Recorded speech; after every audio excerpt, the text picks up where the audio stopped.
සංසාර සාරෝග විනීතනි සන්නේත සාතං සුචිසාර දේසං සන්දේරකං සොන්න තනුපලාසං සංලාපදේසින් පනමේ විසාසං සමන්තා චක්කවාලේසු අත්‍රා ගච්ඡන්තු දේවතා සද්ධම්මං මුනි රාජස්ස සුනන්තු සග්ග මොක්ඛදං ධම්ම ශ්‍රවණ කාලෝ අයං බදන්තා ධම්ම ශ්‍රවණ කාලෝ අයං බදන්තා ධම්ම ශ්‍රවණ කාලෝ අයං බදන්තා නමෝ තස්ස භගවතෝ අරහතෝ සම්මා සම්බුද්දස්ස නමෝ තස්ස භගවතෝ අරහතෝ සම්මා සම්බුද්දස්ස නමෝ තස්ස භගවතෝ අරහතෝ සම්මා සම්බුද්දස්ස යෝ භික්ඛවේ රූපං අභිනන්දති දුක්ඛං සෝ අභිනන්දති යෝ දුක්ඛං අභිනන්දති අපරිමුත්තෝ සෝ දුක්ඛස්මාති වදාමීති. ගෞරවනීය මහා සංඝරත්නයන් අවසරයි සදහවත් වාසනාවන්ත පින්තුනි, ලොස් ඇන්ජලස් බෞද්ධ විහාරස්ථානයේහි මාසිකව සිදු කෙරෙන සීල සමාදාන වැඩසටහන 2022 වර්ෂයේහි මාර්තු මාසයේහි මැදින් පුන් පොහෝ දිනය නිමිති කරගෙන අද පැවැත්වෙන අවස්ථාව. මේ අවස්ථාවට නිමිත ධර්ම දේශනාවට ධර්ම සාකච්ඡාවට සහභාගී වෙන්නටයි බලාපොරොත්තු වෙන්නේ. බුදුරජාණන් වහන්සේගේ ධර්මයේ ශ්‍රවණය කරන අවස්ථාව අපේ ජීවිතයේ සුවිශේෂී භාග්‍යමත් අවස්ථාවක් කොට සලකන්න. සසර බොහෝ කාලයක් අප සිදු කළා වූ දාන ආදී පින්දහම් වල ආනිසංසයක්, ඒ වගේම අපේ සම්බුද්ධ ශාසනයක් ලබන කරපු ප්‍රාර්ථනාවක ආනිසංසයක් භුක්ති විඳින අවස්ථාව. මේක අපි හැමදාම ධර්ම දේශනාව ආරම්භයේදීම මතක් කරන කාරණයක්. ඒ වුණත් පින්නතුනි, ඔබ කොයිතරම් දුරට ඒක හිතනවාද කියන එක අපට වේලාවකට කල්පනා වෙනවා. මෙච්චර දුර්ලභ වටිනා ධර්මයක් ලැබිච්ච අවස්ථාවේදී, ඒ වගේම එවැනිම ධර්ම දේශනා අහන්නට ලැබෙන අවස්ථාවකදී අපි කොයිතරම් දුරට ඒක නුවණින් සත්භාවයෙන් අපේ ජීවිතයට ගන්නවද? ඒ වගේම ඒ දහම් කරුණු අපේ ජීවිතයට හිතනවාද කියන එක අප නැවත නැවතත් කල්පනා කරලා බලන්න වටිනවා. මේ ලෝකයේ අන්ත දෙකක් තියෙනවා. එකක් තමයි අනුසෝතගාමී ධම. ලෝකේ යන විදියට යන ආකාරය ගංගාවක් පහළට ගලා යනවා වගේ ලෝකයේ සංසාර චක්‍රය තුල යන ආකාරයක් සඳහන් වෙනවා. ලෝකයේ තියෙන සදාචාරයන්, සමහර ආගම්, දර්ශන, ඇතැම් විට ලෞකික කුසලයේ පාදක කරගෙන දේශනා කරන දේශනා, මේ සියල්ලක්ම සංසාර චක්‍රය තුල යන දේශනා. ඒවට කියනවා අනුසෝතගාමී දේශනා කියලා. ගංගාවක් පහළට ගලා යනවා වගේ සාමාන්‍ය ලෝක ව්‍යවහාරය තුල යන දේශනා. බුදුරජාණන් වහන්සේගේ දේශනා තුලත් මේ කරුණ යම්කිසි ප්‍රමාණයකට අප දැක ගන්න පුළුවන්. නමුත් සම්මා සම්බුදුරජාණන් වහන්සේ කෙනෙක් ලෝකේ පහළ වෙන්නේ මේ අනුසෝතගාමී ප්‍රතිපදාව දේශනා කරන විතරක් නෙවෙයි, උඩුගම් බලා යන නැත්නම් පටිසෝතගාමී ධමයක් දේශනා කරන්නයි උන්වහන්සේ ලෝකේ පහළ වෙන්නේ. සම්බුද්ධත්වයට පත් වෙලා ධර්ම දේශනා කිරීම ආරම්භයේදීම භාගතුන් වහන්සේ දේශනා කළේ එකයි, පටිසෝතගාමීන් නිපුණං දුද්දසං අනුන් කියලා. මේක උඩුගම් බල යන ධමයක්. තේරුම් ගන්න අමාරු ධමයක්. ඊටාම සියුම්. නුවණට ගෝචර වන ධහමක් හැටියට මේක දේශනා කළේ. අන්නේ ධහම අපේ ජීවිතයට එක් කරගන්න නම් අපි ඊටාම සිහියෙන් නුවණින් වාසය කරන්න ඕන. හැකිතාක් දුරට සිතෙහි කෙලෙස් අඩු වෙන ආකාරයට අපේ සිත පවත්වා ගත්තොත් තමයි මේ කියන්නේ මොකක්ද කියන එක අපට තේරෙන්නේ. නැත්තම් බණ කිලුණාට පස්සේ හොඳ බණක් කියලා නැගිටලා යනවා. නමුත් ජීවිතවල කිසිම වෙනසක් නැහැ. අපි පින්නතුන් නැතම් විට බොහෝ විට දකින්න ලැබෙන ලක්ෂණයක් තමයි කොයි බණ ඇහුවත් අපි පින්නතුන් විවේචනය කරන්නේ. හරි හොඳ බණක් කියලා නැගිටලා යන්නේ. හැබැයි ඒ බණේදී ඔබ මොකක්ද ඇහුවේ? ඔබට ඒ බණේදී පිළිපදින්න පුළුවන් කාරණා මොනවද? ඒ දේශනාවේ සාරය හරය මොකක්ද කියලා ඔබෙන් අහුවොත් ඇතැම් විට ඔබට කියාගන්න බැරි වෙනවා. ඔබ ඇතැම් විට බොහොම හොඳ බණක් කියලා කියන්නේ ඒ බණේදී ඔබ hina යන කාරණයක් කිව්වනම්, විහිළුවක් කිව්වනම්, ඇතැම් විට තර්කයට ගෝචර වෙන දෙයක් කිව්වනම් මෙන්න මේක තමයි ඇතැම් විට අපි හොඳම දේ හැටියට අල්ලගෙන යන්නේ. නමුත් ඒ තුලින් අපේ රාග ද්වේෂ මොහ අඩු වෙනවද?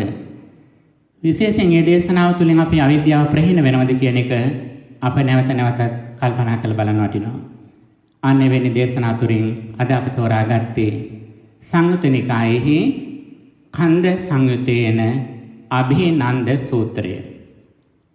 අභිනන්ද කියලා කියන්නේ සතුටු වීම කියන එක. රිජොයිස් කියන එක. සතුටු වෙන ආකාරය පිළිබඳව දේශනා කරපු සූත්‍රයක් මේක. ඊටාම කෙටි සූත්‍රයක්. නමුත් ඒ කෙටි සූත්‍රය වුණත් ඊටාම ගැඹුරු යන දේශනාවක් මේ තුල අපිට දැක ගන්නට පුළුවන්. භාගතුන් වහන්සේ මේ සූත්‍රයේදී ඊටාම පැහැදිලිව දේශනා කරනවා. යෝ භික්ඛවේ රූපං අභිනන්දති දුක්ඛං සෝ අභිනන්දති. යම් කෙනෙක් රූපයේ සතුටු වෙනවා නම් ඔහු සතුටු වෙලා තියෙන දුකේ. යෝ දුක්ඛං අභිනන්දති.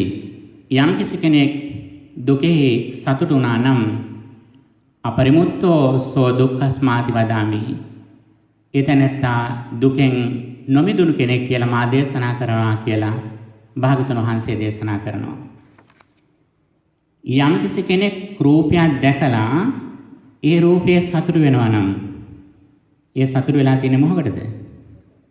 ඒ සතුටු වෙලා තියෙන දුකත් එක්ක. අන්නේ තැනැත්තා දුකෙන් නොමිදුණු කෙනෙක් කියලා දේශනා කරනවා. රූපේ විතරක් නෙවෙයි. වේදනා, සංඥා, සංඛාර, විඥාන කියන මේ ස්කන්ධ පංචකය පිළිබඳව මේ කාරණේ දේශනා කරනවා. යම් කෙනෙක් රූපය පිළිබඳව වේදනා, සංඥා, සංඛාර, විඥාන කියන මෙන්න මේ ස්කන්ධ පංචකය පිළිබඳව යම් කෙනෙක් සතුටු වෙනවා නම් ඒ සතුටු වෙලා තියෙන නිකන් නෙවෙයි අවිද්‍යාව සහගතව. මොකකටද සතුටු වෙන්නේ? මේ ඉදිරියේ දකින්න රූපය ගැන සතුටු වෙනවා. නැත්තම් කනට ඇහෙන ශබ්දයක් ගැන, නාසයට එන ගඳ සුවඳක්, දිවට දැනෙන රසයක්, කායට ලැබෙන පහසක්, සිතට එන අරමුණක්. මේ ඔස්සේ හැම වෙලාවෙම අපේ හිතට රූපයක් නිර්මාණය වෙනවා. අන්නේ රූපය ගැන අපි සතුටු වෙනවා නම් අපි සතුටු වෙලා තියෙන්නේ කොහොමද? අපි සතුටු වෙලා තියෙන අවිද්‍යාව සහගතව. දැන් ඔබ මේ වෙලාවේ ඉදිරියට පේන රූපය නැත්තම් ඇහෙන ශබ්දය ගැන ඔබ සතුටු වෙනවා නම් ඇත්තටම ඔබ සතුටු වෙලා තියෙන්නේ අවිද්‍යාව සහගතව. ඇයි අවිද්‍යාව සහගතව කියලා කියන්නේ? මේ මුලින් ලැබිච්ච රූපය රූපස්කන්ධේ නිරුද්ධ වෙච්ච තැනක ඒ නිරුද්ධ වෙච්ච රූපය අරබය සංඥා වේදනා දෙක මනසින් මෙනෙහි කරනකොට මන ආයතනෙ මනෝ විඥාණයෙන් එක තීරුම් ගන්නකොට අපේ සතුට වෙලා තියෙන මනෝ විඥාණයට හැබැයි අපි හිතන් ඉන්නේ මම මේ ඉදිරිපිට පේන රූපයට සතුට වෙන්නේ කියලා. හැබැයි ඒ වෙලාවේ රූපේ ඉතුරු නැතුවම නිරුද්ධ වෙච්ච මොහොතක මේ ඉන්නේ අපි. බුදුරජාණන් වහන්සේගේ දහම තුළ සම්පූර්ණම ධර්ම දේශනා කළ තියෙන අපේ ජීවිතේ තේරුම් ගන්න. මනුෂ්‍ය ජීවිතය, සත්ව ජීවිතය තේරුම් ගන්න. ඒ ජීවිතේ තේරුම් ගන්න ආකාර කීපයක් විවිධ පරයය වලින් ධර්මයේ දේශනා කළ තියෙනවා. එකwidehatකින් සිත කය කියලා ගන්න පුළුවන්. ඒ වගේම නාම රූප කියලා ගන්න පුළුවන්. නාමය කියලා ගත්තොතින් වේදනා, සංඥා, සංඛාර, විඥාන කියන ස්කන්ධ හතර, රූපය කියවම රූපස්කන්ධය. එතෙන් විට නාම රූප විඥාන කියලා කියනවා. එතන නාමය ගත්තොතින් වේදනා සංඥා සංඛාර කියන ස්කන්ධ තුනයි. ඊළඟට රූපය කිව්වම රූපස්කන්ධයයි විඥාන ස්කන්ධය පැත්තකට කරලා තියෙනවා. නාම රූප විඥාන කියන්නේ මේ සත්ත්ව සන්තතිය පිළිබඳව. ඊළඟට ආයතන 6ක් ඇටියට දක්වනවා. ඇස කන ආදී ආයතන 6 විදියට. එතෙමිට ආයතන 12ක් විදියට දක්වනවා. ඇස කන නාසය දිව ශරීරය මනස කියන අභ්‍යන්තර ආයතන 6ත් රූප ශබ්ද ගන්ධ රස පොට්ටබ්බ ධම්ම කියන ආයතන බාහිර අරමුණු 6ත් කියන මේ 12 ආයතන 12 විදියට. එතෙමිට ධාතු 6ක් විදියට දක්වනවා. සතර මහා භූත රූප නැත්නම් පඨවි ආපෝ තේජෝ වායෝ ආකාශ විඥාන කියලා ධාතු 6ක් විදියට දක්වනවා. එතෙම් තැනක ධාතු 18ක් විදියට දක්වනවා. ඒ තමයි චක්කු ධාතු, රූප ධාතු, චක්කු විඥාන ධාතු ආදී වශයෙන් එක ආයතනයකට තුන බැගින් 6ක් ගිහිලා 18ක් විදියට සඳහන් කරනවා. ඒ අතර සුවිශේෂී විග්‍රහය තමයි පංචස්කන්ධය කියන විග්‍රහය. රූප වේදනා සංඥා සංඛාර විඥාන කියන මේ ස්කන්ධ පංචකය. මේ කරුණ පින්නතුනි අපට බාහිර ලෝකයේ තුල යම්කිසි දෙයක් ඉදිරිපස්ස පෙන්වන්න පුළුවන් දේවල් නෙවෙයි. මේ සියල්ලක්ම මන ආයතනෙන් තේරුම් ගන්න ඕන දේවල්. ප්‍රඥාවෙන් තේරුම් ගන්න ඕන දේවල්. ඒව තේරුම් ගන්නට ඕනේ නිකන් නෙවෙයි බුදුරජාණන් වහන්සේ දේශනා කරපු ආකාරයට. ඒ වගේම බුදුරජාණන් වහන්සේගේ නිවැරදි ධහම ඇසෙනවා නම් ඒ ධහම කෙරෙහි බලවත් ශ්‍රද්ධාවෙන් ගෞරවයෙන් ඒක අපි විශ්වාස කරන්න ඕන. එහෙම වුණොත් තමයි මේ ධහම මගේ අපට ඉදිරියට යන්න පුළුවන්කම තියෙන්නේ. අපේ ජීවිතය කියලා කියන්නේ සම්පූර්ණයෙන්ම ඇස කන ආදී ආයතන 6ත් ඒ 6ට ගෝචර වෙන රූප ආදී අරමුණු 6ක්. මේ අරමුණු 6 සහ ආයතන 6 කියන මෙන්න මේ කරුණ වලින් එක විටක එක ආයතනයක් සහ එක අරමුණක් තමයි ක්‍රියාත්මක වන්නේ. නමුත් අපිට පේන්නේ මේ ආයතන වලින් කිහිපයක් එක විට ක්‍රියාත්මක වෙනවා වගේ කියලා තමයි සාමාන්‍යයෙන් හිතෙන්නේ. ඒ හිතේ තියෙන වේගවත් බව නිසා. ඒ අතර පින්නතුනි අපේ සමස්ත ජීවිතයම මේ ස්කන්ධ පංචකය තුළට ගොනු කරලා තියෙනවා. මොනවද? රූප වේදනා සංඥා සංඛාර විඥාන. මෙන්න මේක තේරුම් ගැනීම තමයි සම්පූර්ණයෙන්ම ජීවිතේ තේරුම් ගැනීම කියලා කියන්නේ. මේ පහ තේරුම් ගැනීම තමයි සම්පූර්ණ බෞද්ධ අධ්‍යාපනය කියලා කියන්නේ, බුද්දිස් এডুকেෂන් කියලා කියන්නේ. මේ විවිධ න්‍යාය වලින් විවිධ පැති වලින් තේරුම් ගන්න තමයි සමස්ත බුද්ධ වචනයම විශේෂයෙන් අභිධර්ම පිටකයේ දේශනා කළ තියෙන්නේ. සූත්‍ර පිටකයේ කරුණු රැසක් විශේෂයෙන් සංයුත්ත නිකායේ කන්ද සංයුත්තය ඇතුළු ස්ථාන රැසක මේ කරුණු තේරුම් ගන්න තමයි අපට මඟ පෙන්නලා තියෙන්නේ. එතකොට පින්නතුනි අප නිතරම සාකච්ඡා කරන්නේ මෙන්න මේ කරුණු ටික. මේ කරුණු තේරුම් ගත්ත තරමට තමයි සැබවින්ම අපේ ජීවිතේට මොකද්ද වෙන්නේ කියන එක අපිට තේරුම් ගන්න පුළුවන්කම තියෙන්නේ. මේක තේරුම් ගත්ත තරමටයි අපට දුක තේරුම් ගන්නටත් දුකෙන් නිදහස් වන්නට අවස්ථාවක් සැලසෙන්නේ. ඒ නිසා මෙන්න මේ කරුණ පංචස්කන්ධයත් ඒ වගේම පටිච්චසමුප්පාදයත් චතුරාර්ය සත්‍යයත් මෙන්න මේ කරුණු තුනකට සමාන්තරව ගැලපීලා යන්නට ඕන. මේ තුනකට ගැලපීලා යනකොට අපට ප්‍රතිපදාව පැනවෙන්නට ඕන.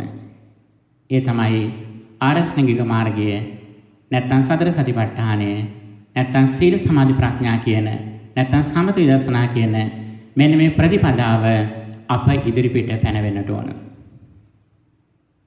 අප සසර දුකෙන් නිදහස් වෙන නම් ධර්මය අහන්නේ.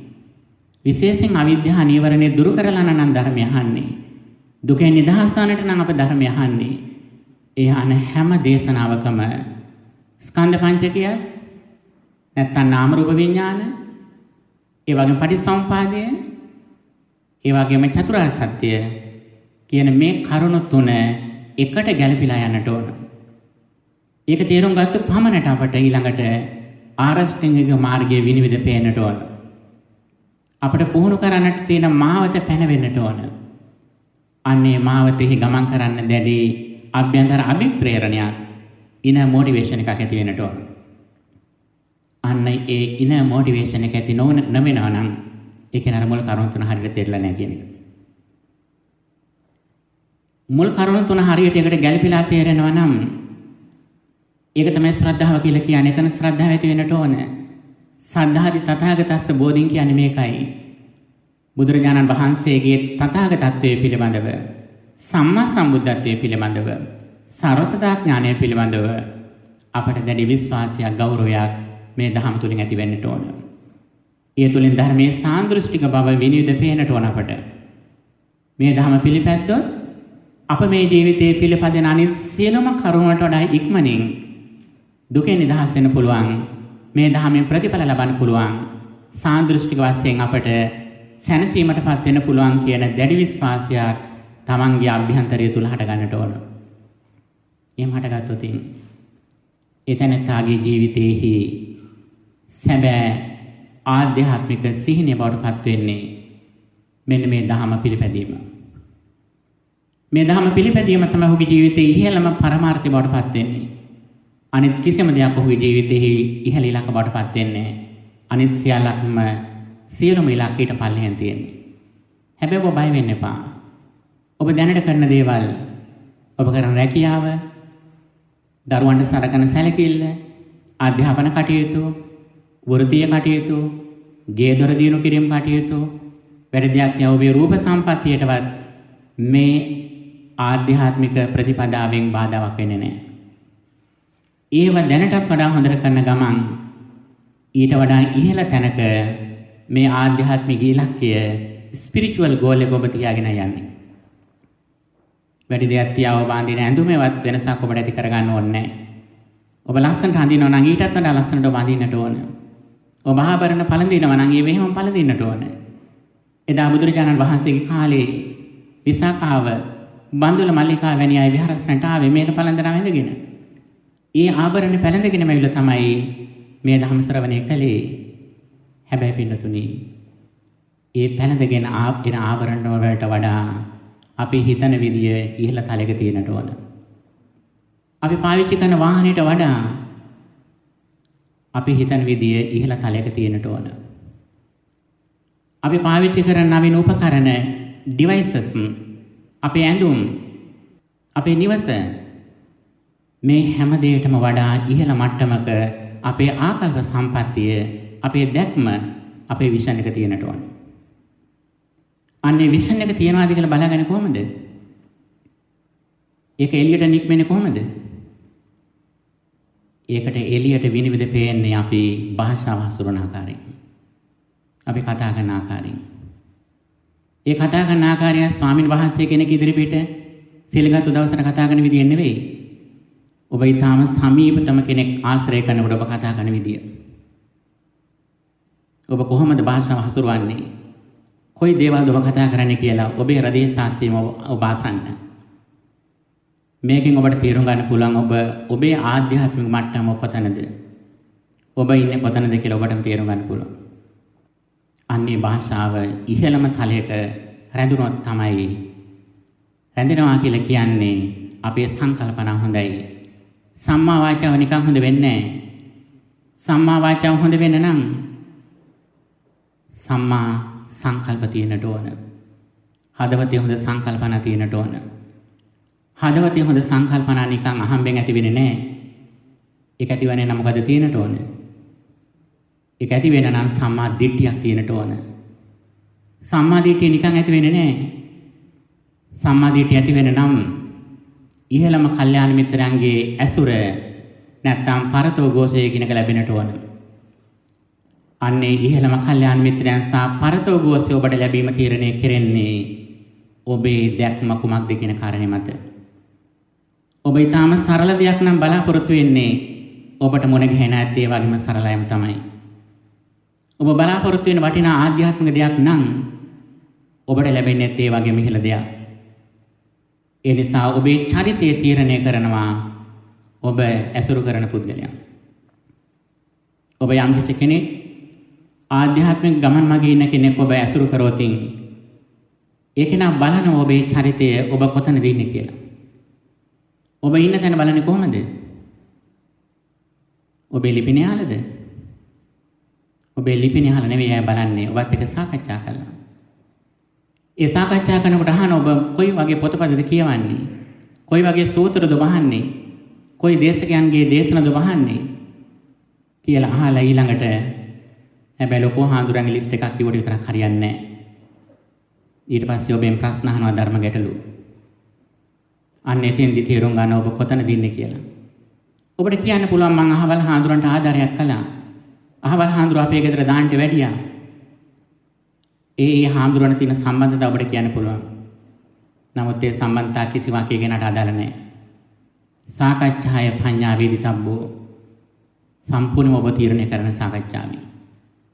කොච්චර ඉහළ දැක්මක් තියෙන හාමුදුරු කෙනෙක් ඔබ කොච්චර ළඟින් ආශ්‍රය කරත් ඒ ස්වාමීන් වහන්සේත් එක්ක උදේ දුරකථනයෙන් කතා කළත් ඒ ස්වාමීන් වහන්සේ ඔබේ ගෙදර දාන්නට වැඩියත් ඒ ස්වාමීන් වහන්සේ ඔබ ගැන ගුණ කථන කරත් මේ කිසිදු දෙයකින් ඔබේ තත්වය මේ ධර්මයේ දන්න කෙනා තීරණය කරන්නේ සම්පූර්ණම තීරණය කරන්නේ සාකච්ඡාවෙන් ධර්මයට ආශ්‍රිතව කරුණු ඔබ සමග සාකච්ඡා කිරීම. ඒ නිසා පින්තුනි මේ ධර්ම මාර්ගය ඉදිරියට යන්නට අපට අඛණ්ඩ උත්සාහයක් තියෙන්න ඕන. අන්නේ උත්සාහය තියෙනවා නම් ලෝකයේ ඉහළම කල්යාණ මිත්‍රයන් ඔබේ දෑතට ඔබේ ජංගම දුරකථනයට ගෙනෙන්නට ඔබ දක්ෂ වෙනවා. ඒ ස්වාමින් වහන්සේ හිමාලයේ ඉන්න ස්වාමින් වහන්සේ කෙනෙක් වෙන්න පුළුවන්. සිරිපාද අඩවියේ ඉන්න හාමුදුරු කෙනෙක් වෙන්න පුළුවන්. නේපාලයේ ඉන්න හාමුදුරු කෙනෙක් වෙන්න පුළුවන්. ඕස්ට්‍රේලියාවේ වනාන්තරයක ඉන්න හාමුදුරු කෙනෙක් වෙන්නත් පුළුවන්. හොලිවුඩ් වල ඉන්න හාමුදුරු කෙනෙක් වෙන්නත් පුළුවන්. ඒ ඉන්න තැන අදාළ වෙන්නේ නැහැ පින්නතුනි. අපි බලන්නේ බණක් අහනකොට ඒ හාමුදුරු හිමාලයෙන් ආපු හාමුදුරු කෙනෙක්ද? සිරිය පාවිච්චි කරන්නේ නැති හාමුදුරු කෙනෙක්ද? සිරිපාද අඩවියෙන් ආපු හාමුදුරු කෙනෙක්ද? අපි මේක තමයි බලන්නේ. පින්තුනි මේ කිසිදු සාධකයක් නෙවෙයි අපේ ධර්මය අහනකොට ඒ නිර්ණායක වෙන්නේ. සමස්ත නිර්ණායක වන්නේ මේ ධර්ම ඍජුවම අවිද්‍යාව දුරු කිරීම සඳහා දේශනා කරන ධර්මයක්ද? මේක පටිසෝතගාමී ධර්මයක්ද? අනුසෝතගාමී ධර්මයක්ද? මේ ධර්ම හටගත්ත ලෝකයක නිරෝධයක් කියන ධර්මයක්ද?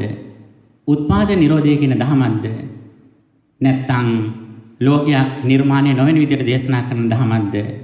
අනුත්පාද නිරෝධයට දේශනා කරන ධර්මයක්ද? මෙන්න මේකයි ප්‍රධාන නිර්ණායකය වෙන්නේ. ඒ සඳහා ඔබ දක්ෂ වෙන්නට ඕනේ. ඔබේ දක්ෂතාවයේ තීරණය වන්නේ ඔබ ගත්ත විශ්වවිද්‍යාලයේ උපාධිය මට්ටමින් නෙවෙයි. ඔබ පාවිච්චි කරන වාහනේ බ්‍රෑන්ඩ් එක අනුව විතරක් නෙවෙයි. ඔබේ ගෙදර පිහිටි සිටි එක අනුව නෙවෙයි මේව තීරණය වෙන්නේ. මේව සම්පූර්ණ තීරණය වන්නේ ඔබ ධර්මඥානයෙන් කොයිතරම් ඉදිරියට ගියාද කියන කාරණේ මත. අන්නේ සඳහා ඔබ අවංක උත්සාහයක් තියෙන්නට ඕන. ඒ අවංක උත්සාහය තුළ ඔබ කරන සීලම කාරණා තෘෂ්ණා දෘෂ්ටි මාන්න අඩු කර ගැනීම සඳහා වූ අවංක උත්සාහයක් සඳහා තියෙන්නට ඕන. අන්නේ සඳහා අප මේ සාකච්ඡා කරන ධම අපට අතිශයින් වැදගත් වෙනවා. අභිනන්දන සූත්‍රය සංයුත්ත නිකායේ කන්ද සංයුත්තේහි රූපාදී ස්කන්ධ පංචකේ විග්‍රහ කරන සූත්‍ර ඇතුළත් දේශනා තියෙන කොටසට කියනවා සංයුත්ත නිකායේ කන්ද සංයුත්තේ කියලා.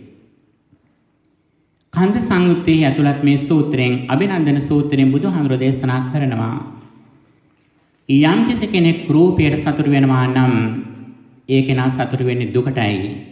ඒ දුකට සතුටු වෙන කෙනා දුකෙන් නික්මෙන කෙනෙක් නෙවෙයි කියලා. අපි රූපයට සතුටු වෙන්නේ කොහොමද? රූපය කියන්නේ ඇසට පේන රූපය විතරක් නෙවෙයි. ඒක කනට ඇහෙන ශබ්දය, නාසයට ඇහෙන ගඳ සුවඳ, දිවට දැනෙන රසය, කයට දැනෙන පහස කියන මෙන්න මේ ආයතන පහෙන්ම ගන්න අරමුණු සඳහා අපි සතුටු වෙන ස්වභාවය. අපි සතුටු වෙන්නේ කොහොමද පින්නතුනි? අපි සතුටු වෙන්නේ මේ ඇසෙන් ගන්න රූපේ නිරුද්ධ වුණාට පස්සේ, කනෙන් ගන්න ශබ්දේ නිරුද්ධ වුණාට පස්සේ, නාසයෙන් ගන්න සුවඳ, දිවට ලැබෙන රසය, කයට ලැබෙන පහස කියන මෙන්න මේ රූපාදී ඇසාදී ආයතන පහට අරමුණු වෙන රූපාදී අරමුණු පහ කන්ටැක්ට් වෙනවා ආයතන වලට. නමුත් ඒක කන්ටැක්ට් වෙලා ස්පර්ශ වෙලා ඒක නිරුද්ධ වෙලා නිරුද්ධනාට පස්සේ දැන් ඇසට රූපයක් අරමුණු වෙනවා නම් ඇස රූපය ඒ වගේම චක්කු විඥානය චක්කු සම්පස්සය රූප සංඥා රූප සංචේතන මෙන්න මේ කරුණු සහ ඊළඟට විපාක මනෝ ධාතුව, විපාක මනෝ විඥාන ධාතු කියන මෙන්න මේ අවස්ථා ගාන විපාක මට්ටමේ අවස්ථා. මේ කිසිවක් පිනතුනේ වර්තමාන මොහොතේදී අපට තේරුම් ගන්න බෑ. මෙන්න මේකයි ධර්මයේ සඳහන් කරන්නේ න පංචේ විඥානේහි කිංච ධම්මං පටිවිඥානාති. පංච විඥානයන්ගෙන් කිසිම දෙයක් දැනගන්න බෑ කියලා. මොනවද පංච විඥාන කියලා කියන්නේ? ඒ තමයි චක්කු විඥාන, සෝත විඥාන, ගාහන විඥාන, දිවහා විඥාන, කාය විඥාන කියන මෙන්න මේ පංච විඥානයන්ගෙන් අපට කිසිම දෙයක් දැනගන්න බෑ. අඤ්ඤත්‍ර අබිනිපාතමත්තා. මේ අරමුණ පතිත වීම පමණයි වෙන්නේ.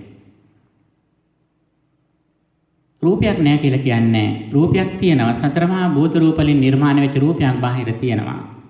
හැබැයි ඒ රූපේ තීරණය වන්නේ ඒ මොහොතෙහි තමන්ගේ මනසේ ස්වභාවයට අනුව. අභ්‍යන්තර ධර්මතාවයට අනුව. අවිද්‍යාව, තෘෂ්ණාව, ඒ වගේම කර්මය, නිබ්බති ලක්ෂණ නොදැනීම මේ ආදී හේතු ගණනක අභ්‍යන්තර ප්‍රොසෙස් එකක් තියෙනවා. අභ්‍යන්තර ක්‍රියාවලියක් තියෙනවා. අන්නේ ක්‍රියාවලියට අනුරූපව හැම මොහොතෙම අපි අස්කන්නාසාදී ආයතන නිර්මාණය කරගෙන ඉන්නේ. මේ අසාදී ආයතන කියලා කියන්නේ මේ වැහැට පේන දේවල් නෙවෙයි. ඇස, කන, නාසය, දිව, ශරීරය කියන මේ පහම පින්නතුනේ අපට පේන්නේ නැහැ. මේවා අනිදස්සනයි, සප්පටිගයි. පේන්නේ නැහැ. පේන්නේ රූප ආයතන විතරයි. ඔබ ඇස පේනවා කියන්නේ ඇස නෙවෙයි ඔබ බලන්නේ, රූප ආයතනය බලන්නේ. ඔබ කන බලනවා කියන්නේ කන නෙවෙයි ඇත්ත මේ රූප ආයතනය. නාසය, දිව, ශරීරය කියන මේ පහම බුදුදහමේ කියන චක්ඛාදී ආයතන නෙවෙයි. මේ චක්ඛාදී ආයතන පහම පිනුතුනි බලන්න බෑ. අනිදස්සනයි හැට දකින්න බෑ. ඒවා ඒ මොහොතේ හටගන්න ස්වභාවයක්. ඒ ස්වභාවය අහුත්වා සම්බුතං හුත්වාන භවිසති. පෙර නොතිබී හටගෙන ඉතුරු නැතුවම නිරුද්ධ වෙනවා. එතකොට අපි එහෙනම් තේරුම් ගන්නේ කොහොමද? හැම වෙලාවෙම අපි තේරුම් ගන්නේ මේ රූපේ නිරුද්ධ වෙච්ච මොහොතක. රූපේ තරක් නෙවෙයි. වේදනා, සංඥා, සංඛාර, විඥාන කියන මේ ස්කන්ධ පංචකයම විපාක මට්ටමේ ස්කන්ධ පංචකයක් තියෙනවා. අන්නේ විපාක මට්ටමේ ස්කන්ධ පංචකයේ ඒ මුල් ස්වභාවයේදී අපට තේරුම් ගන්න බෑ. විපාක මට්ටම තුල අපට හිටගෙන ඉන්න බෑ. අපි හිටගෙන ඉන්න තැන අපට දකින්න බෑ. අපි වාඩි වෙලා ඉන්න තැන අපට දකින්න බෑ. අපි ගමනක් යනවා නම් ඉස්සරහා බලාගෙන අපි යන්නේ. අපි කවදාවත් කකුල් දෙක ළඟ බලාගෙන ඇවිදින්නේ නැහැ. අපි නිතර ඇවිදින්නේ අඩි කිහිපයක් 4-5 ඉදිරිය බලාගෙන. කිසිදාක අපි කකුල් දෙක ළඟ බලාගෙන ඇවිදින්නේ නැහැ. නමුත් අපි හැම වෙලාවෙම ඉන්නේ කොතනද? ඒ බලන තැනට වඩා පිටිපස්සේ තැනක ඉන්නේ. ඔබත් මේ බලන එක එහෙමයි. ඔබ මේ ඉදිරිපස්ස බලාගෙන ඉන්නවා කියලා කියන්නේ අර ඇවිදිනකොට ඉස්සරහා බලාගෙන ඉන්නවා වගේ. තාම එතෙන්ට ඇවිල්ලා නැහැ. ඔබ තේරුම් ගන්න අවස්ථාව ඔබ හිටගෙන ඉන්නේ කොතනද? අර ඊට මොහොතකට කලින් ඔබ පසු කරලා ගිහපු දැකලා පසු කරලා ගිහපු ඒ පිටුපස්සේ ඔබ දැන් මේ හිටගෙන ඉන්නේ. නමුත් අපි නිතරම හිතන්නේ කොහොමද? අපේ S2 තියෙන තැනයි Taman හිටගෙන ඉන්නේ කියලා Tamanට හිතේ. නමුත් වෙනතුනේ හැම වෙලාවෙම අපි හිටගෙන ඉඳලා තියෙන්නේ මේ S2 මේ මොහොතේ පතිත වෙන තැන නෙවෙයි. ඊට මොහොතකට කලින් පසු කරලා ගිහපු තැන අපි මේ ඉන්නේ. එහෙනම් පින්නතුනේ මෙන්න මේ தත්ත්වයේ මත බුදුහාමුදුරෝ ඊටාම සුවිශේෂ කාරණයක් මේ රූපය ගැන දේශනා කරනවා. රූපේ තරක් නෙවෙයි පින්නතුනේ. මේ වේදනා, සංඥා, සංඛාර, විඥාන කියන මේ ස්කන්ධ පංචකයම විපාක මට්ටමේ ස්කන්ධ පංචකයක් තියෙනවා. ඒකට කියන්නේ විඥානචර්යා කියලා. ඒක නිරාගෝ, නිද්දෝසෝ, නිම්මෝහෝ කියලා කියනවා. ඒක රාග සහිත නැහැ. ඒක ද්වේෂ සහිත නැහැ. ඒක මෝහ සහිත නැහැ. ඒක විපාක මට්ටමේ අවස්ථාවක් විතරයි. ඒක කුසලයක්වත් නෙවෙයි. ඒක අකුසලයක්වත් නෙවෙයි. ඒක කළුත් නොවේ. ඒක සුදුත් නොවේ. අන්න ඒ ස්කන්ධ පංචකය අපේ කර්ම ශක්තියට අනුව පිරිසිදු ස්කන්ධ පංචකයක් මේ දෙන්නේ. හැබැයි ඒ පුද්ගලයන්ව වෙනස් වෙනවා මේක. නමුත් කොයි පුද්ගලයා අනුව ලැබුණත් මේ ස්කන්ධ පංචකයේ විපාක මට්ටමේ ස්කන්ධ පංචකය කියන්නේ එහි විඥානය ගැන සඳහන් කරන්නේ පකති පරිසුද්ධ මිදං විඥානං. ඒ විඥානේ පබස්සර මිදං භික්ඛවේ චිත්තං කියන්නේ මේකයි. ඒ විපාක මට්ටමේ ස්කන්ධ පංචකය පිරිසිදු අවස්ථාව. මේ පිරිසිදු අවස්ථාව තියෙනවා.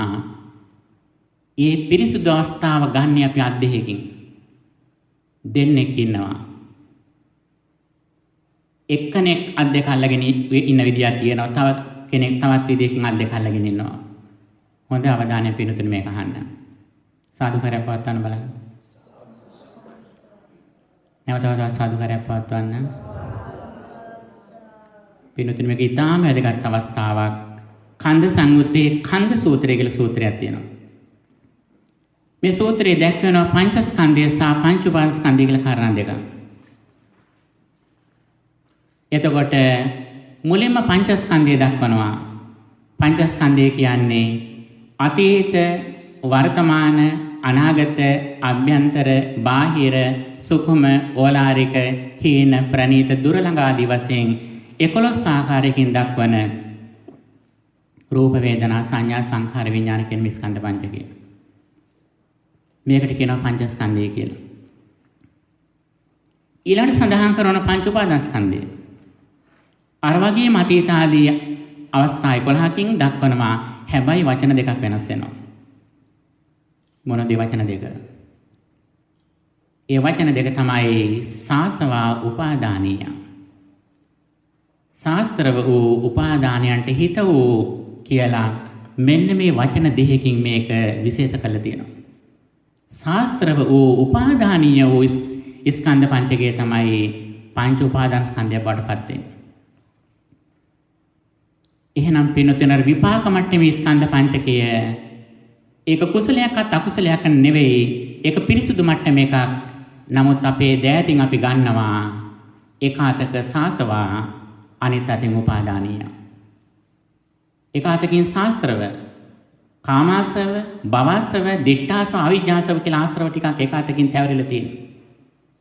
මඩ වලින් තැවරිලා තියෙනවා. අනිත් අතින් උපාදාන වලින් කාම උපාදාන, දිට්ඨි උපාදාන, සීලබ්බත උපාදාන, අත්තවාද උපාදාන කියලා මෙන්න මේ අත් දෙකේ දෝතින් තමයි මේ පිරිසිදු මේ දේ ගන්න අපි බලාපොරොත්තු වෙන්නේ. අපි කිව්වා අර රූපාදී ස්කන්ධ පංචකයේ වර්තමාන මොහොතේ විපාක මට්ටමේක අපිට වර්තමානයේ තේරුම් ගන්න බෑ කියලා. තේරුම් ගන්න මේක අතීතයට ගියාට පස්සේ අපි දෑතට අරගෙන තමයි මේක තේරුම් ගන්නෙ. එතකොට අපේ කෙලස් බරිතය විදියට අවිද්‍යා පත්‍ය සංඛාරා කියන සර්කල් එකේ ඉන්න අපි කොහොමද මේ ස්කන්ධ පංචකය ගන්නෙ? සාසවා උපාදානීය, ශාස්ත්‍රව සහ උපාදානීය කියන මේ මඩ තැවරිච්ච අත් දෙකෙන් තමයි මේ පිරිසුදු නෙළුම් මල අතර ගන්න. ගත්තට පස්සේ මොකද වෙන්නේ? ඒ පංචස්කන්ධය පංච උපාදාන ස්කන්ධය බවට පත් වෙනවා. අපිට කිසි දවසක මේ අවස්ථාවේදී අර පිරිසුදු දෝතින් අපිට ගන්න බෑ. පිරිසුදු දෝතින් ගන්නේ කවුද? පිරිසුදු දෝතින් ගන්නේ රහතන් වහන්සේ. උන්වහන්සේට ශාස්ත්‍රව නැහැ, උපාදාන නැහැ. ඒන් පල්ලයන් හැම කෙනෙකුටම යම්කිසි ප්‍රමාණයකට ශාස්ත්‍රව තියෙනවා. එක එක මට්ටමින් අඩුවල තියෙන පුළුවන් මාර්ගඵල අනුව. අවම වශයෙන් අවිජ්ජා ආශ්‍රවයෙන් හරි ස්පර්ශ කරගෙන තමයි රහත් නොවූ හැමදෙනාම මේ දෑතින් මේක වැළඳගන්නේ. ඒ දෑතින් වැළඳ ගන්නකොට යාට කියන්නේ පංචස්කන්ධය පරිහරණය කරන කෙනෙක් කියලා. යාට කියන්නේ පංච උපාදානස්කන්ධය පරිහරණය කරන කෙනෙක් කියලා. ඒ කෙනා සංසාර චක්‍රයේ ඉන්නේ මේ තැනැත්තා මේ දෑතින් වැළඳගත්තා කියන නිකන් නෙවෙයි. මේ ගත්තේ ජරා මරණ ටිකයි මේ වැළඳගත්තේ අත් දෙකකින්. මෙන්න මේ යථාර්ථය අපි මුලින් තේරුම් ගන්නට ඕන. එතකොට පංචස්කන්ධයේ මුල් අවස්ථාව පිරිසුදු මට්ටම. ඒ පිරිසුදු මට්ටම තුලම අපට එකට ඉන්න බෑ. ඒක මොහොතින් හටගෙන නිරුද්ධ වෙනවා. අපි නිතරම තේරුම් ගන්නේ ඒ ස්කන්ධ පංචකයේ නිරුද්ධ වෙච්ච මොහොතක ඒ විපාක මට්ටමේ ස්කන්ධ පංචකයේ නිරුද්ධ වුණාට පස්සේ අපි තේරුම් ගන්නේ රූපස්කන්ධයේ සම්පූර්ණම නිරුද්ධ වෙච්ච මොහොතක ස්කන්ධ හතරකින් මේ තේරුම් ගන්න. නමුත් ස්කන්ධ හතරකින් තේරුම් ගත්තත් අපට රූපය ආත්ම වෙච්ච නිසා අපි මේක ස්කන්ධ පංචකයක් කියලා කියන ධර්මයේ. එතකොට පින්නතුනි රහතන් වහන්සේ මේක තේරුම් ගන්නේ අර ප්‍රകൃති මට්ටමේ තේරුම් ගන්නෝ. හැබැයි උන්වහන්සේ අර විපාක මට්ටමේ හිටගෙන ඉන්නවා කියන එක නෙවෙයි. උන්වහන්සේ පිරිසුදු දෑතින් ගන්නකොට උන්වහන්සේට සාස්ත්‍රවත් උපාදානවත් නැහැ. උන්වහන්සේ ආශ්‍රව දුරු වෙලා අනාශ්‍රවයි අනුපාදානීය. උන්වහන්සේ පිරිසුදු දෑතින් ගන්නේ නිරුද්ධ වෙච්ච දේ නිරුද්ධ වෙච්ච දෙයක් හැටියට ගන්නවා. ගන්නේ මන ඇතිනෙන් ගන්න බව පිළිබඳව අකුප්පා චේතෝ විමුක්තියෙන් නොවෙනස් වන චේතෝ විමුක්තියෙන් යුක්තවයි උන්වහන්සේ මේ දේ තේරුම් ගන්න. එතකොට පින්නතුනි මෙන්න මේක තමයි ගමන් මඟ. සාමාන්‍ය මට්ටමේ නැහැ හැටියට අපි නිතරම මේ පංචස්කන්ධය පංච උපාස්කන්ධයක් විදිහට පරිහරණය කරන්නේ. අපිට කිසිදාක පංචස්කන්ධයක් විදිහට විපාක මට්ටමේ මේක අපට වැළඳ ගන්න පුළුවන් කමක් නැහැ. නමුත් අපි මේක දැනගත්තොත් අපි අර මඩගොඩේ ඉන්න බව තේරුම් ගන්නවා. මඩ තැවරිච්ච දෑතින් ඉන්න බව තේරුම් ගත්තොත් අපිට කවදා හරි දවසක මඩ ටික සෝද ගන්න උත්සාහයක් ඇති වෙනවා. නමුත් අවාසනාවකට බොහෝ දෙනෙක් තමන්ගේ දෑතින් මේ මඩ ටිකෙන් වැළඳගත්තු බවවත් බොහෝ දෙනෙක් දන්නේ නැහැ. ඒක දැනගන්න පුළුවන්කම ලැබෙන්නේ සම්මා සම්බුදුරජාණන් වහන්සේ කෙනෙකුගේ දහමක් අහපු දවසට තමයි අපේ මේ අවිද්‍යාව නැවති අන්ධකාරයෙන් අපට මුදවන්න මේ මාර්ගයක් තියෙනවා කියන දහමස පහළ වෙන්නේ. අන්න එදාට තමයි මේ මඩ ටික හොද ගන්න ඕන කියන අභ්‍යන්තර අභිප්‍රේරණයක් ඇති වෙන්නේ. එතකොට මේ මඩ ටික හොදන්න හරියට මඩගොඩේ ඉන්න කෙනෙක් පළමුව පියවර මඩගොඩේ ඉන්න බව දන්නවා. ඊට පස්සේ මඩෙන් නික්මෙලා එළියට එනවා. ඒත් මඩ තියෙනවා. ඊට පස්සේ ටිකෙන් ටික මඩ සේදීම තමයි මේ සංයෝජන ධර්ම අඩු කිරීම කියලා කියන්නේ. සක්කාය දිට්ඨිය ආදී මේ සංයෝජන ධර්ම අඩු කරමින් මාර්ගඵල ලබනවා කියන්නේ මේකයි. ඒ යන ගමනේත් යම්කිසි මට්ටමකට මඩ තියෙනවා. ඒ මඩ තැවරි ඉදිරියට ගිහිල්ලා අපි ලිඳක් ළඟට යනකම මඩ අඩු කර කර ගිහිල්ලා ලිඳ ළඟදී මඩ ටික අපි සෝද ගන්නවා. හැබැයි සෝද ගන්න කම් අපි අපේ මඩ තියෙනවා සෝදලා හොඳට පියදා ගත්තට පස්සේ තමයි අපි සම්පූර්ණයෙන්ම මේ මඩෙන් නිදහස් වෙච්ච අය වෙන්නේ. හැබැයි පින්නතුනි කලබල වෙන්න එපා. මඩගොඩේ ඉන්න බව තේරුම් ගත්තු ගමන්ම අනිත් ඇයට කෑ ගහන්න එපා මට ඇඟ පිය දාන සාලුවක් ගේන්න කියලා. අපි බොහෝ අයට වෙන්නේ මඩගොඩේ ඉන්න බව දැනගත්තු ගමන්ම කෑ ගහනවා ඉක්මනට මට තෝයක් ගෙන මට පිය දාගන්න කියලා. අපට බොහෝ විට වෙන්නේ මේකයි. මඩගොඩේ ඉන්න බව මේ අවිද්‍යාව පොඩ්ඩක් හරි විස්තර කරන්න ගිය ගමන්ම ඇතැමට මෛත්‍රී භාවනාවත් ප්‍රතික්ෂේප කරනවා අපි. ඇයි සීල සත්ව සුවපත් වෙත්වා කියලා කිව්වත් ආත්ම දෘෂ්ටි වැඩි වෙනවයි කියලා ඒකවත් අපි පුහුණු කරන්නේ නැති මට්ටමටපත් වෙනවා. ඒකේ නර මඩගොඩදීම ඇඟ පිය දාන තුවයක් ඉල්ලනවා වගේ වැඩ.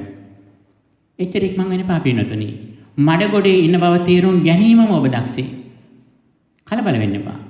ඒ මඩගොඩෙන් ටිකෙන් ටික ඉහළට එන්න. ටිකෙන් ටික ලිඳ කරා යන්න. ගිහිල්ලා මඩ ටික හොඳින් හොදගත්තට පස්සේ තමන්ගේ අතට තුවාය ඕනේ. එතකම් අපි ටිකෙන් ටික මේක අඩු කර කර යන්නේ. මුලදී අපි පින් දහම් කරනවා. මේ දහම කල්යාණ මිත්‍රාශ්‍රයෙන් තේරුම් ගන්නවා. සක්කාය දිට්ඨිය අඩු වෙන මාර්ගය තේරුම් ගන්නවා. කාමරාග පටික අඩු වෙන ආකාරය තේරුම් ගන්නවා. මාන උද්දච්ච මාන ආදී භව රාග ආදී අවිජ්ජා සංයෝජන දුරන ආකාරය ටිකෙන් ටික තේරුම් අරගෙන අපි මේ සීල සමාධි ප්‍රඥා කියන මේ මාර්ගය ඔස්සේ ආරස්නික මාර්ගයේ ක්‍රමයෙන් අපි ඉදිරියට යා යුතුයි. එතකොට පින්නතුනි අපි මේ සාකච්ඡා කරන ධර්ම කාරණාවලදී විශේෂයෙන් මේ රූපයේ තේරුම් ගන්න අවස්ථාවේදී සුවිශේෂ කාරණා කීපයක් අභිධර්ම පිටකයේ විභංග අපකරණයෙහි ඥාන විභංගය ඇතුළත් වෙනවා. මේ කාරණා ටික පින්නතුනි නිකන් එක වතාවක් හරි අහලා දැනගන්න. සමහරට මේ පින්නතුන් සමහර ස්වාමින් වහන්සේලාගේ දේශනාවලදී අහලා තියෙන්න පුළුවන්. මේ කාරණා ටික මා කෙටියෙන් සඳහන් කළ ඔබට අර්ථයත් පැහැදිලි කරලා දෙනවා. මේකදී භාගතුන් වහන්සේ දේශනා කරන පංච විඥාන අනාභෝගා කියලා.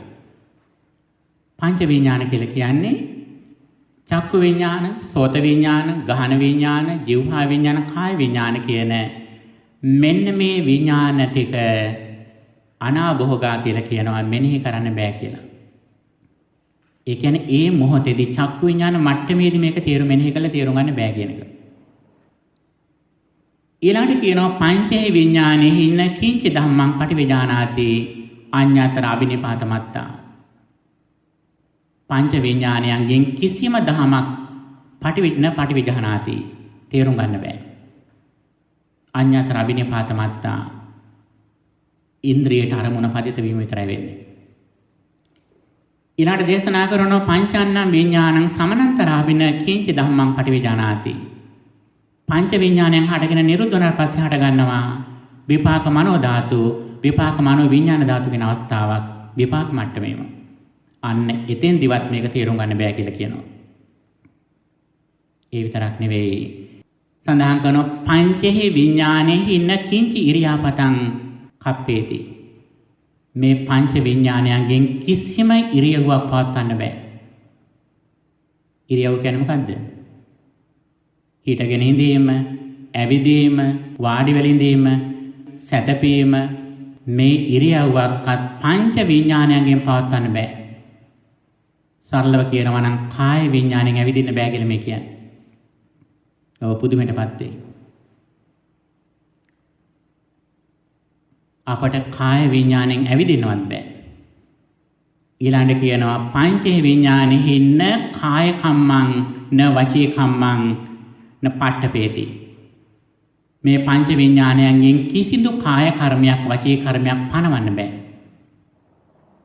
ඊළඟට සඳහන් කරනවා පංචන්නම් විඥානානං සමනන්තරාපින්න කාය කම්මං න වචී කම්මං පට්ඨපේති. ඒ කාය විඥානාදී විඥානයන්ගෙන් පස්සෙවත් නැත්නම් විපාක මනෝ ධාතුව, විපාක මනෝ විඥාන ධාතුව මට්ටමෙන්වත් කිසිම කාය කර්මයක් වචී කර්මයක්වත් පවත්වන්න බෑ. ඊළඟට කියනවා පංචේ විඥානෙහි ඉන්න කුසල අකුසලං ධම්මං සමාදියාති. මේ පංච විඥානයන්ගෙන් කිසිදු කුසල අකුසල ධර්මයක් සමාදන් වෙන්න පිළිපදින්න බෑ. ඊළඟ සඳහන් කරනවා පංචන්නම් විඥානං සමනන්තරාපින කුසල අකුසලං ධම්මං සමාදියති. අර පංච විඥානයන්ගෙන් පස්සෙවත් මේ කිසිම දෙයක් සමාදන් වෙන්න බෑ. ඊළඟ කියනවා පංචහේ විඥානේහි න සමාපජ්ජති න වුට්ඨාති. මේ පංච විඥානයන්ගෙන් කිසිදු සමාපත්තියකට සමවදින්නවත් සමාපත්තියකින් නැගිටින්නවත් බෑ. ඊළඟට කියනවා පංචාන්නම් විඥානං සමනන්තරාපින සමාපජ්ජති න වුට්ඨාති. පංච විඥානයන්ගෙන් පස්සෙවත් සමාපත්තියට සමවැදෙන්නවත් නැගිටින්නවත් බෑ. ඊළඟට කියනවා පංචෙහි විඥානෙහි න චවති න උප්පජ්ජති. පංච විඥානයන්ගෙන් ආත්ම භාවයකින් චුත වෙන්නෙත් නැහැ. නැවත භාවයක පිළිසඳ ගන්නෙත් නැහැ. පංචාන්නම් විඥානං සමනන්තරාපි න චවති න උප්පජ්ජති. පංච විඥානයන්ගෙන් පස්සේවත් ඊළඟට ඇතිවන විපාක මට්ටමේ අවස්ථාවේදීවත් ඒ කාර්යය කරන්න බෑ. ඊළඟට කියනවා පංචෙහි විඥානෙහි න සුපති න පටිපොජ්ජති න සුපිනම් පස්සති. මේ පංච විඥානයන්ගෙන් නිදා ගන්නත් බෑ, අවදි වෙන්නත් බෑ කියලා. සිහිනයක් දකින්නත් බෑ කියලා. ඒ කියන්නේ අපි මේ සමස්ත ජීවිතේම අපි ගත කරලා තියෙන රූපේ නිරුද්ධ වෙච්ච අවස්ථාවක.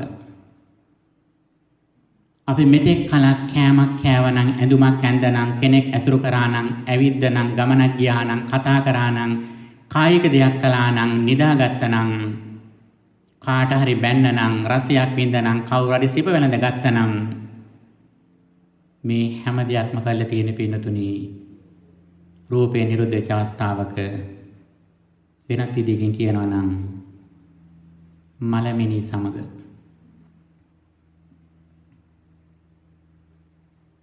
පින්නතුනි මෙන්න මේක අහනකොට එදා බුදුරජාණන් වහන්සේගේ කාලේ සමහර අය එතෙන්දීම මගපලවටපත් වුණා. සමහර අය වහාම ගිහිගෙන් නික්මුණා මේක අහනකොට. පින්නතුනි අපි මේ සම්පූර්ණ රූපය නිරුද්ධ වෙච්ච මොහොතකයි අපි උපතේ පටන් මේ මොහොත දක්වා යමක් ඇසුරු කරා නම් ඇසුරු කළා තියෙන්නේ රූපේ සම්පූර්ණ නිරුද්ධ වෙච්ච ලෝකෙක. ඒ නිරුද්ධ වෙච්ච රූපය අරබය සංඥා වේදනා දෙක පිළිබඳව මන ආයතනෙන් අරමුණු ගැනීම වශයෙන් මනෝ විඥාණයෙන් නව කර්ම වශයෙන් හටගත් ලෝකෙකයි අපි මෙතෙක් කලක් ජීවත් වෙලා තියෙන්නේ. නමුත් අපි දැනගෙන හිටියේ නෑ මේක මෙහෙම තත්ත්වයක්ද කියලා. අපි හැමදාම නිරුද්ධ වෙච්ච ලෝකයේ ඇති දෙයක් හැටියට අවිද්‍යාවෙන් අරගෙන අන්න ඒ අරගත්තු ලෝකයේ තුල තමයි මෙතෙක් කලක් අපි මේ ජීවත් වුනේ. ඒ ජීවත් වුණා විතරක් නෙවෙයි අපි රූපය අභිනන්දනය කළා. අභිනන්දති, අභිවදති, අජ්ජෝසාය තිට්ඨති කියලා කියනවා. අපි ඒ රූපය ගැන සතුටු වුණා. ඒ රූපය ගැන ಗುಣ කිව්වා. ඒ රූපය තුල අපි බැසගෙන හිටියා. ඒ කියන්නේ අපි දුකෙන් නිදහස්ුනේ නැහැ. අපි දුකයි මෙතෙක් කලක් වැළඳගෙන හිටියේ. පින්නතුනේ ඒකට කමක් නැහැ. අපි මෙතෙක් කලක් හිටියත් කමක් නැහැ. හැබැයි මේ හිටිය බව තේරුම් ගන්නවා නම් ඒකත් ලොකු ජයග්‍රහණයක්. ඒ දුකෙන් ඔබ නිදහස් නුනත් කමක් නැහැ. ජීවිත ඉතුරු කාලයත් ওই විදියටම රූපය සමගම ඉන්න ඔබ අවිද්‍යාවෙන්. හැබැයි ඔබේ හදවතේ කොතනකෝ තැනක සනිටුහනලා තියෙනට ඕන.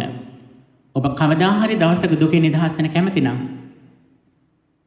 මෙන්න මේ යථාර්ථය තේරුම් අරගෙන මෙන්න මේ අවිද්‍යාවෙන් මිදෙන්න ඕන කියන සිතිවිල්ලක් ඔබේ හදවතේ කොතනකෝ තැනක සනිටුහන කරගෙන තියෙනට ඕන. ඒක මැති පින්නතුනේ ඔබට මේ ආත්ම භාවයේ මාර්ගඵල නොලැබුවත් මතු භවයකදී සම්මා සම්බුදුරජාණන් වහන්සේ කෙනෙක් මුණ ගැහෙන්නම මේ ඔබේ සිතුවිල්ලම ප්‍රමාණවත්. හැබැයි ඔබ මේක නොසලකා හැරුවොත් ඔබට අනාගතයේ බුදුරජාණන් වහන්සේ කෙනෙක්වත් මුණ ගැහෙද කියන එක නම් සැකයක්. මතු අනාගත බුදුරජාණන් වහන්සේ කෙනෙක්ගේ ශාසනයක හරි ඔබ දුකෙන් නිදහසට කැමති නම් ඒ සඳහා තියෙන ඒකායන මාර්ගය මේක තේරුම් අරගෙන ඊට අනුගත වූ අරස්ටිංග මාර්ගයේ ගමන් කිරීම කියන කාරණේ ඔබ දැනගෙන තියෙනට ඕන. එහෙම වුණොත් ඔබට ඊට අනුගතව හේතු සකස් වෙලා අනාගතයේ කල්යාණ මිත්‍රයන් ඔබ වටා නිර්මාණය වෙනවා. එහෙනම් මේ අභිනන්ද සූත්‍රයේ සඳහන් කරන්නේ මොකද්ද? යම්කිසි කෙනෙක් රූප වේදනා සංඥා සංඛාර විඥාන කියන මේ ස්කන්ධ පංචකය පිළිබඳව සතුටු වෙනවා නම් ඔහු සතුටු වෙලා තියෙන දුකත් එක්කයි. ඔහු දුකත් එක්ක සතුටුනා නම් ඔහු දුක ඉක්මවන්නේ නැති කෙනෙක් කියලා සඳහන් කළා. පින්නතුනි එහෙනම් අපේ ජීවිතේට මොකද්ද වෙන්නේ කියලා නැවත නැවතත් තේරුම් ගන්න. අපේ මානසික ස්වභාවයට අනුව හැම මොහොතෙම ස්කන්ධ පංචකයක් නිර්මාණය කළ දෙනවා. ඒ නිර්මාණය කළ දෙන ස්කන්ධ පංචකයේ විපාක මට්ටම ඒක අපි තේරුම් නොගත්තොත් අපි ඒක නව කර්ම විදියට ගන්නකොට ගන්නේ ඒ නිරුද්ධ වෙච්ච දේ ඇතයි කියලා බාහිර ගන්නවා. ඇයි එහෙම ගන්නෙ අපි? අර සාසවා උපාදානීයා කියන මඩ තැවරුණු දෑතින් තමයි මේ පිරිසුදු ස්කන්ධ පංචකය අපි වැළඳගන්නේ. ගන්නකොට මේක ස්කන්ධ පංචකය පංච උපාදාන ස්කන්ධය බවට පත් වෙනවා. ඒ කියන්නේ ජරා මරණ ස්පර්ශ කළේ තියෙන්නේ. ඒ කියන්නේ අවිද්‍යාව පත්‍ය සංඛාරා සංඛාර පත්‍ය විඥානං විඥාන පත්‍ය නාම රූපං ආදී වශයෙන් කියන මේ පටිසම්පාද සර්කල් එක තුල අපි මොහොතේ ඉන්නේ. එහෙනම් අපි මේක ටිකෙන් ටික නික්මෙන නම් මොකද කරන්නට ඕන? අපි මේක තේරුම් ගන්නට ඕන මේ යථාර්ථයක් තියෙන්නේ කියලා. ඒ යථාර්ථය තේරුම් ගත්තට පස්සේ අපි මොකද කරන්නට ඕන? අපි මේත් එකම චතුරාර්ය සත්‍ය තේරුම් ගන්න ඕන අපි. එහෙනම් දුක්ඛ සත්‍ය කියලා කියන්නේ මොකද්ද? අර විපාක මට්ටමේ ස්කන්ධ පංචකය ඒක දුක්ඛ සත්‍ය. ඒ දුක්ඛ සත්‍ය පාදක කරගෙන අපි දුක හට ගන්නවා. ජාතිපි දුක්ඛා, ජරාපි දුක්ඛා, ව්‍යාධිපි දුක්ඛෝ, මරණම්පි දුක්ඛං ආදී කියන මේ දුක හටගන්නේ අර දුක්ඛ සත්‍ය තේරුම් නොගැනීමේ ප්‍රතිඵල විදියට. එතකොට මුල් ස්කන්ධ පංචකයේ තේරුම් ගන්නකොට අපි දුකත් තේරුම් ගන්න වෙනවා. දුක තේරුම් ගන්නකොට අපි දුකට හේතුව තේරුම් ගන්නවා. දුකට හේතුව මොකද්ද? අර නිරුද්ධ වෙච්ච ස්කන්ධ පංචකය යායන් තණ්හා පෝනෝ භවිකානන්දිස් රාගසාගතා తත්‍ර తත්‍රාබිනන්දිනී කාම තණ්හා භව තණ්හා විභව තණ්හා කියපු විදියට අර නිරුද්ධ වෙච්ච ස්කන්ධ පංචකයේ තෘෂ්ණා දෘෂ්ටි මාන වලින් අරගෙන කාම තණ්හා භව තණ්හා විභව තණ්හා වශයෙන් අපි තෘෂ්ණාවෙන් වැළඳ ගැනීම හේතුව. අන්න ඒකට තියෙන ආසාව දුරු කරන්න මොකද කරන්නට ඕන? අන්න ඒ ස්කන්ධ පංචකයේ සමුදේවය දකින්නට ඕන. ඒකට තියෙන ආසාව දුරු කරන්න ඕන. ඒ ආසාව දුරු කරන වැඩපිළිවෙල මොකද්ද? ඒ ආසාව දුරු කරන වැඩපිළිවෙල තමයි සම්මා දිට්ඨිය පෙරට කොටගත්තු ආරෂ්ඨාංගික මාර්ගය කියලා කියන්නේ. ඔන්න පින්නතුනි දුක්ඛ සත්‍ය කියන අර ස්කන්ධ පංචකයේ මුල් අවස්ථාව ඒ දුක්ඛ සත්‍යම් පරිඤ්ඤයං කියලා කියනවා. ඒ දුක්ඛ සත්‍ය අපි පිළිසින් දැනගන්නට ඕන. දුක්ඛ සත්‍ය පිළිසින් දැනගත්තු පමණට සමුදය සත්‍යම් පහතබ්බං සමුදය සත්‍ය අර නන්දි රාගයේ ටිකින් ටික අඩු වෙනවා. මේ මොහොතේ අපේ ඇහැට පතිත වෙන රූපය මේ තේරුම් ගන්න රූපය නිරුද්ධ වෙච්ච රූපයක් මා මන ආයතනෙන් තේරුම් ගන්නේ. මේ රූපේ මේ මොහොතේ පොඩ්ඩක්වත් ඉතුරු නැතුවම නැහැ කියලා දැනගත්තොත් අපි කණ්ණාඩියක් ඉස්සරහට ගියපු වෙලාවේදී නිර්මාණය වෙච්ච ඡායාව කණ්ණාඩියෙන් නික්වෙන අවස්ථාවේදී ඉතුරු නැතුවම නිරුද්ධ වුණා කියලා දැක්කනම් පැත්තකට ආවට පස්සේ අපිට ඒ කණ්ණාඩියේ තියෙන රූපය ගැන පොඩි හෝ ආසාවක් ඇති වෙන්නේ නැහැ. චුට්ටකට ආසාවක් අපට නැහැ. අපි දන්නවා ඒක මේ වෙලාවේ ඉතුරු නැතුවම නිරුද්ධ වෙලා කියලා අපි දන්නවා. ඒ රූපයට කවුරු හරි හානියක් කරાવી, ඒ රූපය හොරාගෙන ආවි, ඒ රූපයේ තියෙන ලස්සන නැති කරાવી කියලා ඒ කිසිදු ප්‍රශ්නයක්, කිසිදු දුකක්, වේදනාවක් අපට ඇති වෙන්නේ නැහැ. අපි දන්නවා නම් ඒ රූපේ ඉතුරු නැතුවම නිරුද්ධ වෙලා තියෙන කියලා. ඔබේ හැට මේ වෙලාවේ පතිත වෙන රූපය, රූපස්කන්ධය. ඔබේ කනට පතිත වෙන ශබ්දය, මේ ශබ්දයත් රූපස්කන්ධයටයි තියෙන්නේ. මෙන්න මේ දේ ඔබ තේරුම් ගන්නකොට ඒකේ මුල් අවස්ථාව නිරුද්ධ වෙලා ඔබ තේරුම් ගන්නේ මනෝවිඤ්ඤාණයෙන්. ඒ මනෝවිඤ්ඤාණයත් මේ මොහොතේ හේතු නිසා හටගෙන මෙතනම නිරුද්ධ වෙනවා කියලා දැක්කොතින් මෙන්න මේකයි දුකේ නිදහස් වීම කියන එක ඔබ තේරුම් ගන්නවා. ඒ තේරුම් ගත්ත පමණට අර නිරුද්ධ වෙච්ච රූපේ පිළිබඳව ඔබ න අභිනන්දති න අභිවදති න අජෝසයිතිටති. ඔබේ ගැන සතුටු වෙන්නේ නැහැ. ඔබේ ගැන ಗುಣ කියන්නේ නැහැ. ඔබේ සිතේ තුල බැසගන්නේ. රූපේ වෙනස් වෙද්දී ඔබට කිසිම දුකක් හටගන්නේ නැහැ. රූපේ වෙනස් වෙනවා කියලා කියන්නේම මේ අවිද්‍යාවෙන් ගත්ත රූපය මේ වෙනස් වෙන්නේ. අවිද්‍යාවෙන් නැති රූපයක් ඇති දෙයක් විදිහට අරගෙන ඒ දේ වෙනස් වෙනවා කියලා අපි මේ දුක් වෙන්නේ. හරියට පිනුතුන් මේ හීනයක් දකින්න එකයි මේ මොහොතේ ඇතර ලොකු වෙනසක් නැහැ.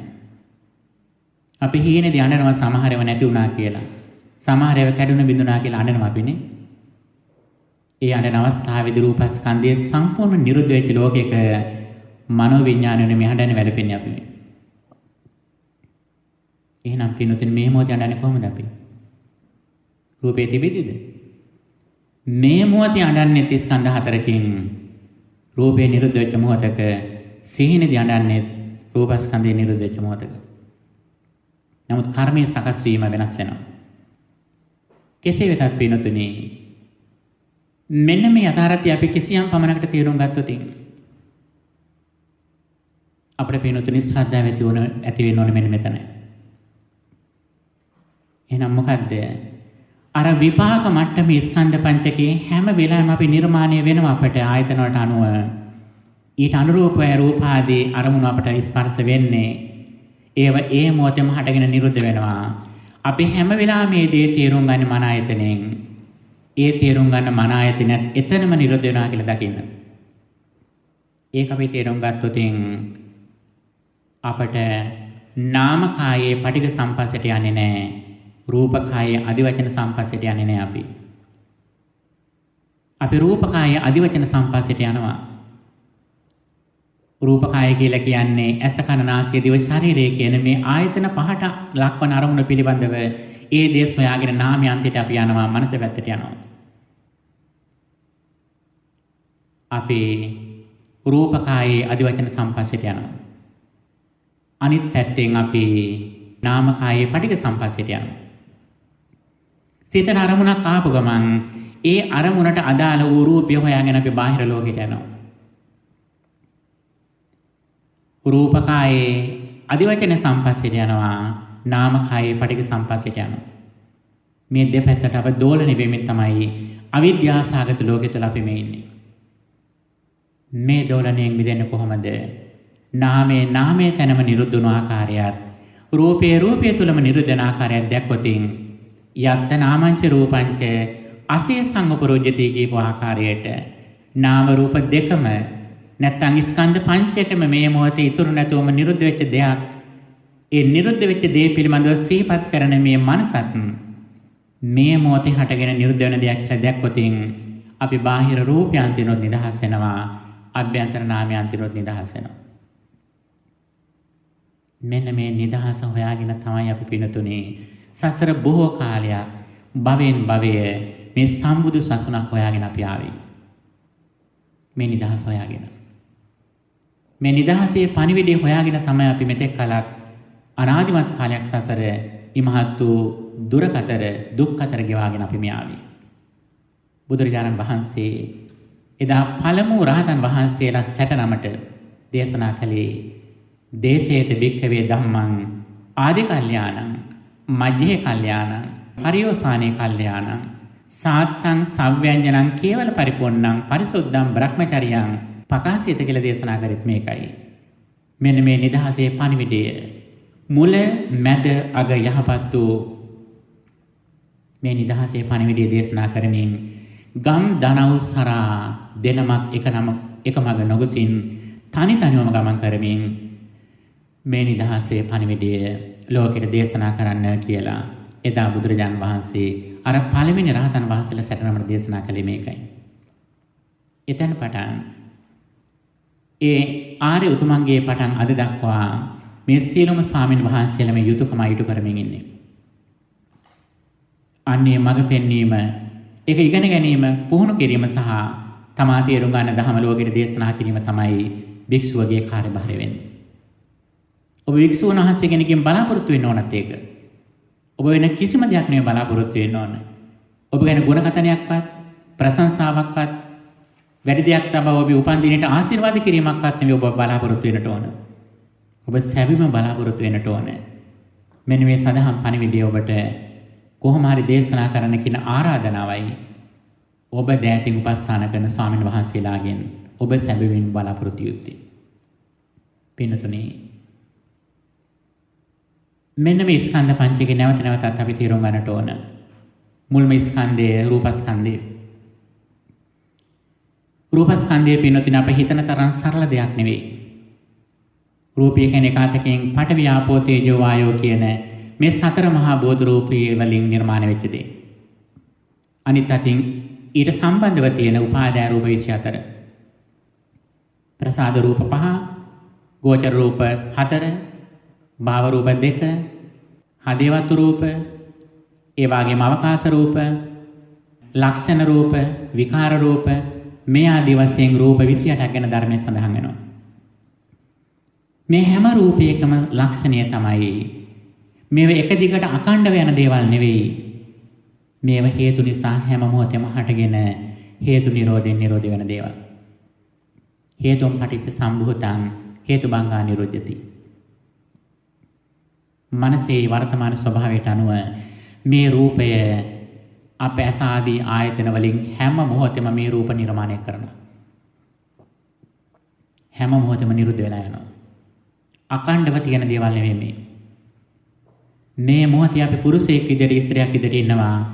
ඊළඟ මොහොතේ මානසිකත්වය අනුව මේ ලිංගිකත්වයත් වෙනස් වෙන පුළුවන් පිනතුනේ. මේ සතර මහා භූත රූප මේ වෙලාවේ අපට ඒක රාශි වෙලා තියෙන මේ විදිහට මනසේ ස්වභාවය පොඩ්ඩක් හරි වෙනස් වුණොත් මේ සතර මහා භූත රූප වල සැකස්ම සම්පූර්ණ වෙනස් වෙන්න පුළුවන්. අද ඔබේ මනසේ ස්වභාවයට අනුව ඔබේ ළඟ තියෙන වතුර බෝතලය ඔබට වතුර පිපාසයෙන් සිඳවන වතුර බෝතලයක් වෙන්න පුළුවන්.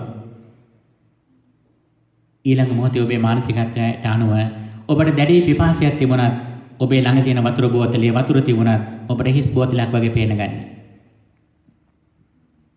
මේකේ අතරතේ පිනතුනේ. ඒ මානසික ස්වභාවයට අනුව මේ ශරීරයත් ඕන වෙලාවක වෙනස් වෙන්න පුළුවන්. ඔබ අහලා තියෙන යම් කතාවල සහ වර්තමාන ප්‍රවෘත්ති ඔබ දැකලා තියෙනවා. මේ ලිංගිකත්වය කියන එක ඒකාත්ම භාවයකවත් දිගට පවතින දෙයක් නෙවෙයි මේක. මේක මානසික ස්වභාවයට අනුව වෙනස් වෙනවා. ඒ නිසා රූපස්කන්ධයේ ස්වභාවය මේකයි. රූපේ හැම වෙලාවෙම අහුත්වා සම්බුතං හොත්වාන භවිස්සති පෙර නොතිබී හටගෙන හැම වෙලාවෙම මේ රූපස්කන්ධය ඉතුරු නැතුවම නිරුද්ධ වෙනවා. මේක උපචේ සන්තති ජරත අනිච්චතා කියපු ආකාරයට මේක හට ගන්නවා සන්තතියක් ඉදිරි යන ස්වභාවිකුත් තියෙනවා ජරාවටපත් වෙනවා අනිත්‍යතාවයටපත් වෙනවා මේ කියන්නේ. මේක ලහුතා මුදුතා කම්මඤ්ඤතා ආදී ලක්ෂණ වලින් යුක්තයි මේක. ඉතිභාව රූප පුරුෂ භාව රූප ආදී රූප වලින් යුක්තයි.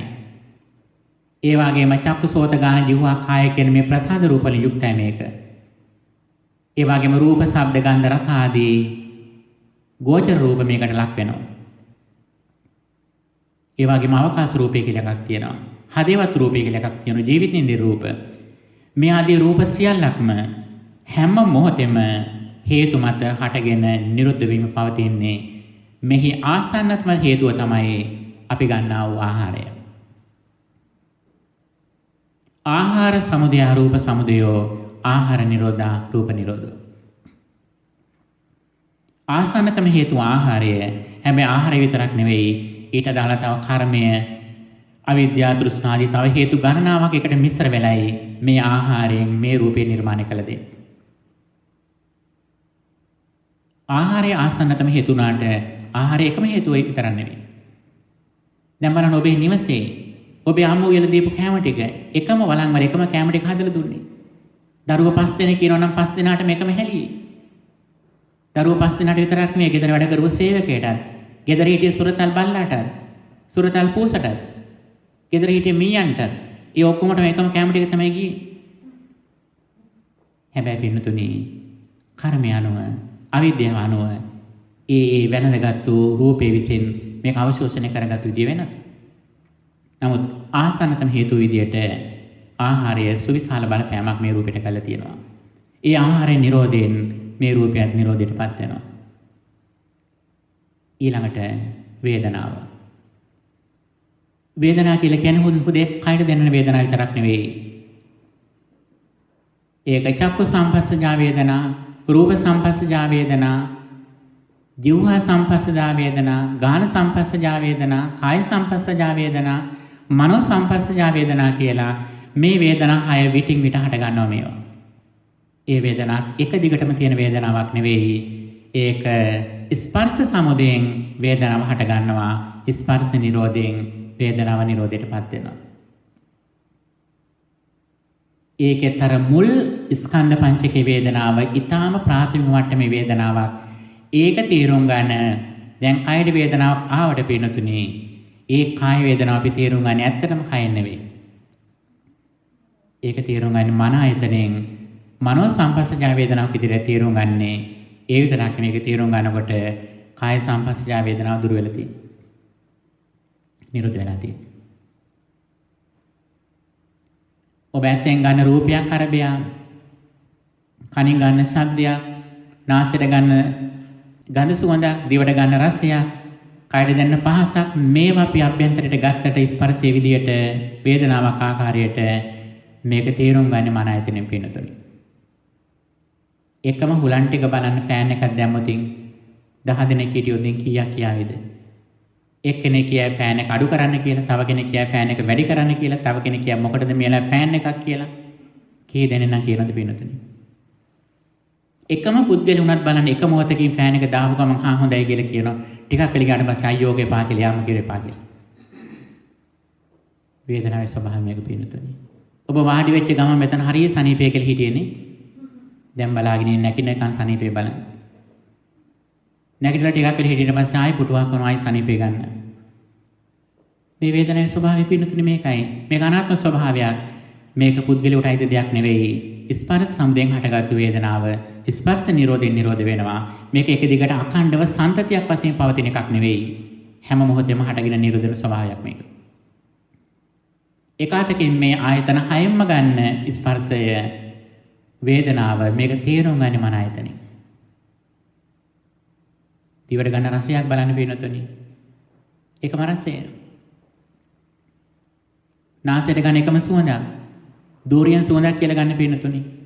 දූරියන් ගෙඩියක් මෙතන තිබුණොත් එක්කෙනෙක් කිය මට අනේකේ මදුලක් දෙන්න කියලා. වෙනත් කෙනෙක් කියන්නේ ඔක ඈතට විසි කරන්න මට නම් මෙතන ඉන්න බෑ කියලානේ. එකම දෙයට පිනතුනි ප්‍රතිචාර දක්වන විදිය බලන්න. පින්නතුනේ එහෙනම් මේ සැප හෝ දුක කියන එක අර බාහිර අරමුණෙම නෙවෙයි යාවේ. හැබැයි බාහිර රූපයක් නැහැ කියන්නේ නැහැ. බාහිර රූපයක් නැහැ කිව්වොත් ඒක බුදුදහම විඥානවාදයට යනවා. රූපය ප්‍රතික්ෂේප කරපු දහමක් වෙනවා. බුදුදහම රූපය ප්‍රතික්ෂේප කරන්නේ මේ අද අප ගත කරන ජීවිතයේ පංචවෝකාර භව මේක. ඒකවෝකාර භව තියෙනවා. ස්කන්ධ එකක් පරිහරණය කරන අසඤ්ඤ සත්‍ය වෙන සත්‍යයන් ඉන්නවා. ඒ වගේම චතුෝකාර භව තියෙනවා. ස්කන්ධ හතරක් පරිහරණය කරන සත්‍යයන් ඉන්නවා. අරූපාවචර බ්‍රහ්මලෝකේ සත්‍යයන්. ඒ වගේම මිනිස්යන් වැනි තිරිසංගත සත්තු වෙන අපි අය පංචවෝකාර භව සත්‍යයන්. අපි ස්කන්ධ පංචකයක් පරිහරණය කරන සත්‍යයන්. ස්කන්ධ පංචකයක් පරිහරණය කරන සත්‍යයන් විදියට අපිට මේ පහ තියෙනවා. හැබැයි පිනුතුරු තියෙන කිව්වට රූපස්කන්ධයේ තියෙනවා කිව්වට අපේ රූපස්කන්ධයේ තියෙන්නේ මේ විපාක මට්ටමේ විතරයි.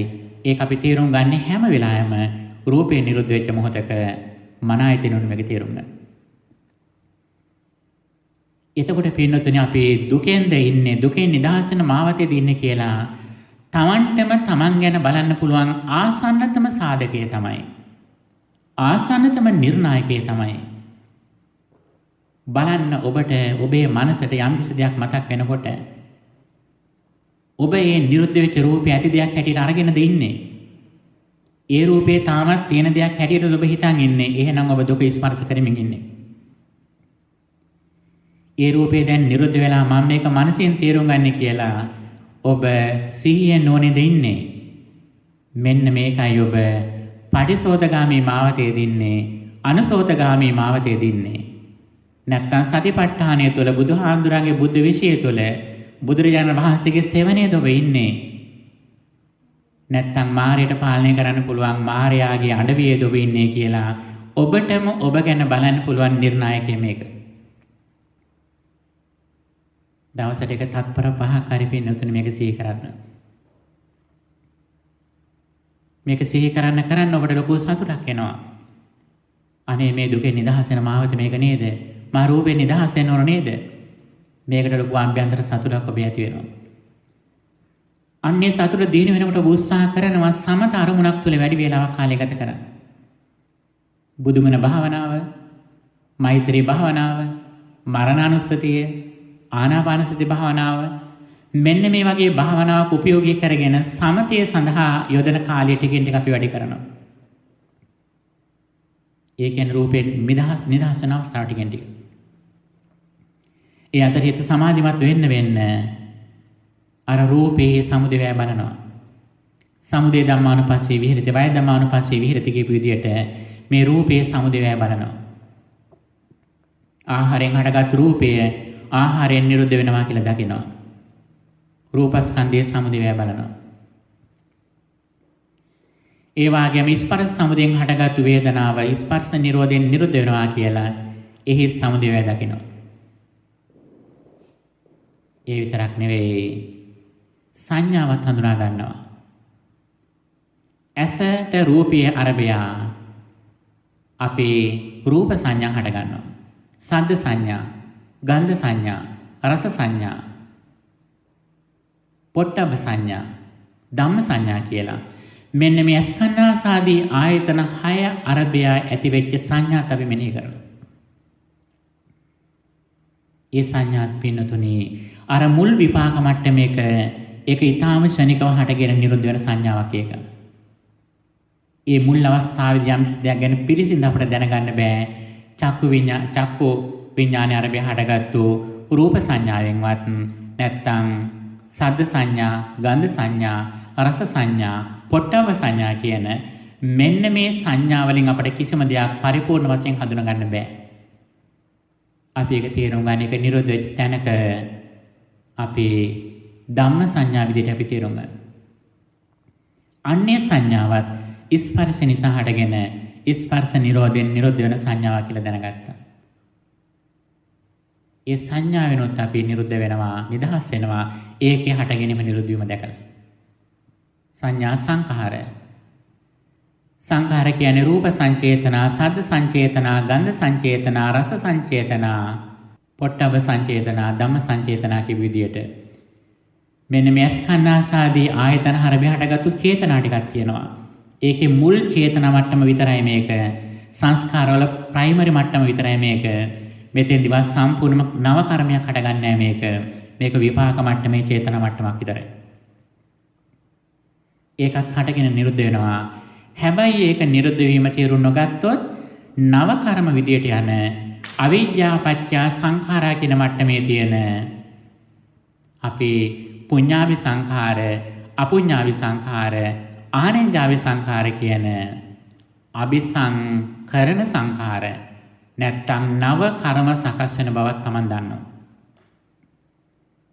ඒකාතකින් සංකත සංඛාර කියලා තියෙනවා. සංකත සංඛාර කියන්නේ රූපී අරූපී සියලුම දේවල්.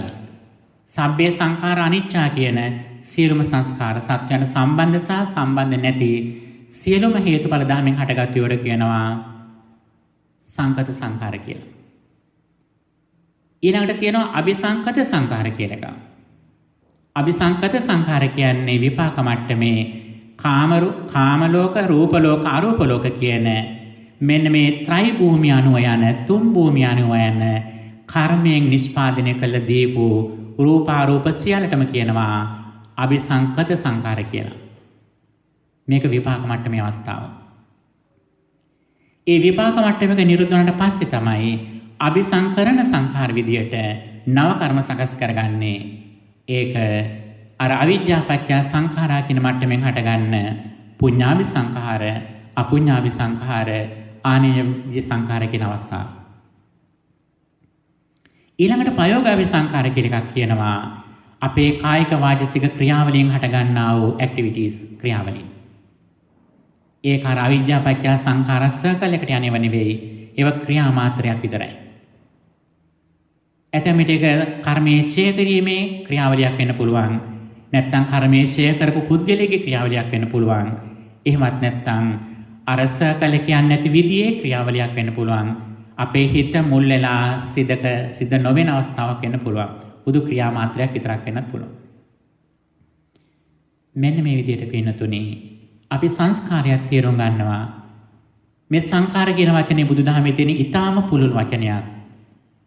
මේක එක තැනක විපාක මට්ටමේ සංඛාර කියලා තියෙනවා. ඒකට විඥානචර්ය කියලාත් කියනවා. එක තැනක මේක අபிසංකරණ සංඛාර විදියට පුඤ්ඤාවි සංඛාර, අපුඤ්ඤාවි සංඛාර, ආනෙන්ජාවි සංඛාර කියලා විදියටත් යනවා. සංසාර චක්‍රය තුල අවිද්‍යාව පාදක වෙන සංස්කාර. ඒ විතරක් නෙවෙයි අපි සංසාර චක්‍රයෙන් ඉක්මවීම සඳහා රැස් කරන සංස්කාර තියෙනවා. ඒව රැස් කිරීමක් නෙවෙයි. ඒවා ආචේගාමී ඒවා නෙවෙයි. ඒවා රැස් කරන ඒවා නෙවෙයි. ඒවා අපචේගාමී ඒවා. අපචේගාමී කියන්නේ අස්කිරීමට යන ඒවා. ඇස අනිත්‍යයි, රූපය අනිත්‍යයි, චක්කු විඤ්ඤාණ අනිත්‍යයි. මේ ආදී වශයෙන් අපි ටිකෙන් ටික මේ අනිත්‍යතාවය මෙනෙහි කිරීම. ඇස මේ මොහොතේ හටගෙන නිරුද්ධ වෙනවා. රූපේ මේ මොහොතේ හටගෙන නිරුද්ධ වෙනවා. චක්කු සම්පස්සය, චක්කු විඥානය, රූප සංචේතන ආදී මේ සියල්ලක්ම හටගෙන නිරුද්ධ වෙන ආකාරය නුවණින් දැකීම අනිත්‍ය ආදී වශයෙන් මෙනෙහි කිරීම. ඒවා මේ සංස්කාර නැත්තම් මිස්කන්ධ පංචකය අපචේගාමි මට්ටමට යෑම, ෂේ වීමට යෑම කියලා සඳහන් කරනවා.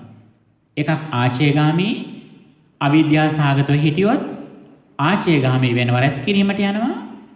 විද්‍යා සාගතව හිටියොත් මොකද වෙන්නේ? අපචේගාමි මට්ටමට යනවා, වැයවීමට යනවා. මෙන්න මේ විදිහට පින්නතුනේ අපි ටිකෙන් ටික මේ රූපාදී ස්කන්ධ පංචකයේ නිරෝධය දකින්න අපි කාලය ගත කරනවා. ගත කරන්න අපි අපිට වැඩෙන්නේ පින්නතුනේ ආරෂ්ඨික මාර්ගය. මේ දැක්ම තුල අපි ඉන්නකොට මේ සම්මා දිට්ඨියෙන් ඉන්නකොට අපිට මොකද්ද වෙන්නේ? මේ දැක්ම, මේ දර්ශනය, මේ රයිට් විෂන් එක අපේ ජීවිතයට ආපු තරමට අපි නිකන් ඉන්නේ. අපිට එතන රැඳිලා ඉන්න බෑ. අපි හැකිතාක් දුරට සම්මා සංකල්පයටපත් වෙනවා. නෙක්ඛම්ම සංකප්ප, අව්‍යාපාද සංකප්ප, අවිහිංසා සංකප්ප කියන මෙන්න මේ සංකල්ප තමයි අපේ ජීවිතයේ වැඩිපුර එන්නේ. පංචකම සම්පත්තියෙන් වෙන් වෙන්න ඕන කියන හැඟීමක් නිතරම එනවා. ඇස කන නාසය දිව ශරීරය කියන මේ ආයතන පහ පිනවන්න තියෙන උත්සාහය ටිකෙන් ටික අඩු වෙනවා. ඇයි ඔහු දකිනවා මේක අල්ප ආස්වාදයි බහු ආදීනවයි. මේ ඇස කන ආදී පිනවනකොට යම් කිසි ආස්වාදයක් තියෙනව නැත්තේ නෑ. නමුත් ඒකේ ආස්වාදේ බොහොම ටිකයි. ඊට වඩා හුඟක් ආදීනව තියෙන්නේ. එක පොඩි ආස්වාදයක් ගන්න පිනොත් අපි කොච්චර දුක් විඳිනවදනේ. එක පොඩි සැපයක් විඳින අපි කොච්චර දුක් විඳිනවද? ඇතැම් විට අපි කොණ්ඩේ හොඳට හදලා අනිත් අයගෙන් කොණ්ඩේ ලස්සනට පීරලා හරි මොස්තරයක් දාලා හරි අනිත් අයගෙන් ප්‍රශංසාවක් බලාපොරොත්තු වෙනවා. ඇතැම් විට මුහුණ ලස්සන කරගෙන ඇතැම් විට වස්ත්‍රයක් ඇඳුම් ඇඳලා අපි මේ දේවල් වලින් අනිත් අයගේ ප්‍රශංසා බලන කොච්චර අපි දුක් විඳිනවද? කොච්චර අපි කාලයක් කැප කරනවද? මේ වගේ බොහෝ දේවල් වල අපි ජීවිතේ බාහිර ලෝකයෙන් ආස්වාදයක් ලබන්න ගිහිල්ලා අපි කොයිතරම් වෙහෙසටපත් වුණාද පින්නතුනි. ඒ වගේ ආස්වාදයක් අපිට ලැබුණේ නැත්තේ නේ. අනිත් අය අපේ ප්‍රශංසාවටපත් කළා, අපිට අපුඩි ගැහුවා, අපිට හොඳයි කියලා කිව්වා, අපිට කැම බීම දුන්නා, අපිට යාන වාහන අරන් දුන්නා, අපිට තෑගි අරන් දුන්නා. ඒ දේවල් වුණා පින්නතුනි අපේ ජීවිතේ නැත්තේ නේ. කුඩා කාලේ පටන් පොඩි කාලේ නම් අපිට බැලුම් බොර අරන් දුන්න කට්ටිය, සෙල්ලම් බඩු අරන් දුන්නා. ඔහොම ගිහලා හුඟක් දේවල් අරන් දීලා තියෙනවනේ. පොඩි කාලේ අරන් දීපුව ගැන හිතනකොට දැන් හිනත් යනවනේ. දැන් අරන් දෙන එක හොඳම වාහනයක් වෙන්න පුළුවන් ඉහළම තාක්ෂණයේ වාහනයක්. නමුත් වෙනදින මරණාසන්න මොහොතේ ඔබේ net දෙක පියෙන මොහොතේ ඔබට අද තියෙන ඉහළම තාක්ෂණයේ වාහනයත් අර ගුඩා කාලේ සෙල්ලම් බඩුවත් අතර වෙනසක් නැහැ. ඒකත් ඔබට පරිහරණය කරන්න බැරි දෙයක් බවටපත් වෙනවා. ඔබේ නිවස උනත් බලන්න අද ඔබ ලොකු දෙයක් හැටියට හිතාගෙන ඉන්නවා. ඔබේ ශරීරය දුර්වල වෙලා ඇඳට වැඩිච්ච මොහොතේ හුස්ම ගන්න අමාරුවෙන් ඉන්න මොහොතේ අර gedara ආස්වාදයක් ඔබට ලැබෙනවද පින්නතුනි? ඒකෙන් ආස්වාදයක් තියෙනවා අපිට ටික කලක්. නමුත් ඒවා බොහෝ කලක් රැඳෙන ආස්වාදයක් නෙවෙයි. අන්නේ බොහෝ කලක් රැඳෙන ආස්වාදයට තමයි නියම ධර්ම ආස්වාදය කියලා කියන්නේ. මේ දුකේ නිදහස් වීමෙන් ලබන ආස්වාදය තමයි, නිවීමෙන් ලබන සැපත තමයි පරම සුවය බවට පත් වෙන්නේ. අන්නේ පරම සුවයට යන ගමනේදී මෙන්න මේ සංස්කාරවල අනිත්‍යතාවයත් අපි තේරුම් ගන්නට ඕන. ස්පර්ශයෙන් හටගත්තු සංස්කාර ස්පර්ශ නිරෝධයෙන් නිරෝධ වෙනවා කියලා දකිනවා. ඊට පස්සේ විඥානය. විඥානයත් ආකාර හයක් තියෙනවා. එහිදී චක්කු විඥාන, සෝත විඥාන ආදී විඥාන හයක් තියෙනවා. ඒව නාම රූප පත්‍ය විඥානං, නාම රූප නිරෝධා විඥාන නිරෝධෝ කියපු විදියට නාම රූප නිසා හටගත්තු විඥානය නාම රූප නිරෝධයෙන් නිරෝධයට පත් වෙන බව දකිනවා. මෙන්න මේ විදියට පින්නතුනි මේ ස්කන්ධ පංචකයේම සමුදය බලන මට්ටමට අපි හිත හුරු වෙන්න නම් ඒකට වැඩි උතුම් මාර්ගය තමයි සම්මා සතිය. ඒ සම්මා සතිය සම්මා දිට්ඨි පුරේ ජවන් කියපු විදියට නිවැරදි ලෙසම කල්යාණ මිත්‍රාශ්‍රයෙන් ශ්‍රුතමේ ඥානෙ ලබාගෙන මේ දුකේ හට ගැනීම සහ නිරෝධය පිළිබඳව පැහැදිලි දැක්මක් අපට තියෙනට ඕන. අන්නේ දැක්ම ඇති තරමට අපේ සම්මා සංකල්පය පංචකාමයෙන් දුර වෙන්න ඕන කියන නෙක්ඛම්ම සංකල්පය ඇති වෙනවා. අව්‍යාපාද සංකල්පය අනිත් ඇයට වෛර කරන්න හොඳ නෑ කියන සංකල්පය ඇති වෙනවා. මෛත්‍රී සාගත සිතුවිලි දිනු වෙනවා. අන්න ඒ කෙරේ නිතරම මෙත් සිතුවිලි දිනු කරනවා. අවිහිංසා සංකල්පය අනිත් කෙනෙකුට හිංසාවක් වෙන්න ඕන කියන සිතුවිල්ලක් ඇති කරගන්නේ නැහැ. අපේ සතුරෙක්වත් අයහපතටපත් වෙනවා දකින්න අපි කැමති නැහැ. ඒ සතුරෙක් වුණත් යහපතටපත් වෙන්න ඕන කියන සිතුවිල්ල තමයි අපිට හැම වෙලාවෙම තියෙන්නේ. ඇතැම්මිට තමන් එක්කට ඉන්න යාළුවෝ එක්ක නෙමෙයි මෛත්‍රිය තියෙන්නේ. තමන්ට හානි කරන, නරක වැඩ කරන, දුස්සීල ජීවිත ගත කරන අය ගැන තමයි අප්‍රමාණ සංවේගයක් හටගන්නේ, කරුණාවක් හටගන්නේ.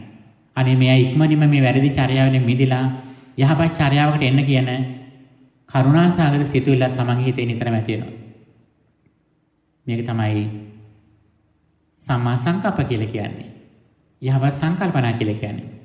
සම්මා වාචා මේ දෙක ඉඳගෙන පින්නතුණි තමන්ගේ භාෂාවේ සුවිශාල වෙනසක් සිද්ධ වෙනවා. ආරස්ණික මාර්ගය තමයි සැබෑ ලෙසම ගමන් කරනවා කියන බලන්න බාහිරට පේන පැහැදිලිම සලකුණ තමයි භාෂා භාවිතය කියලා කියන්නේ.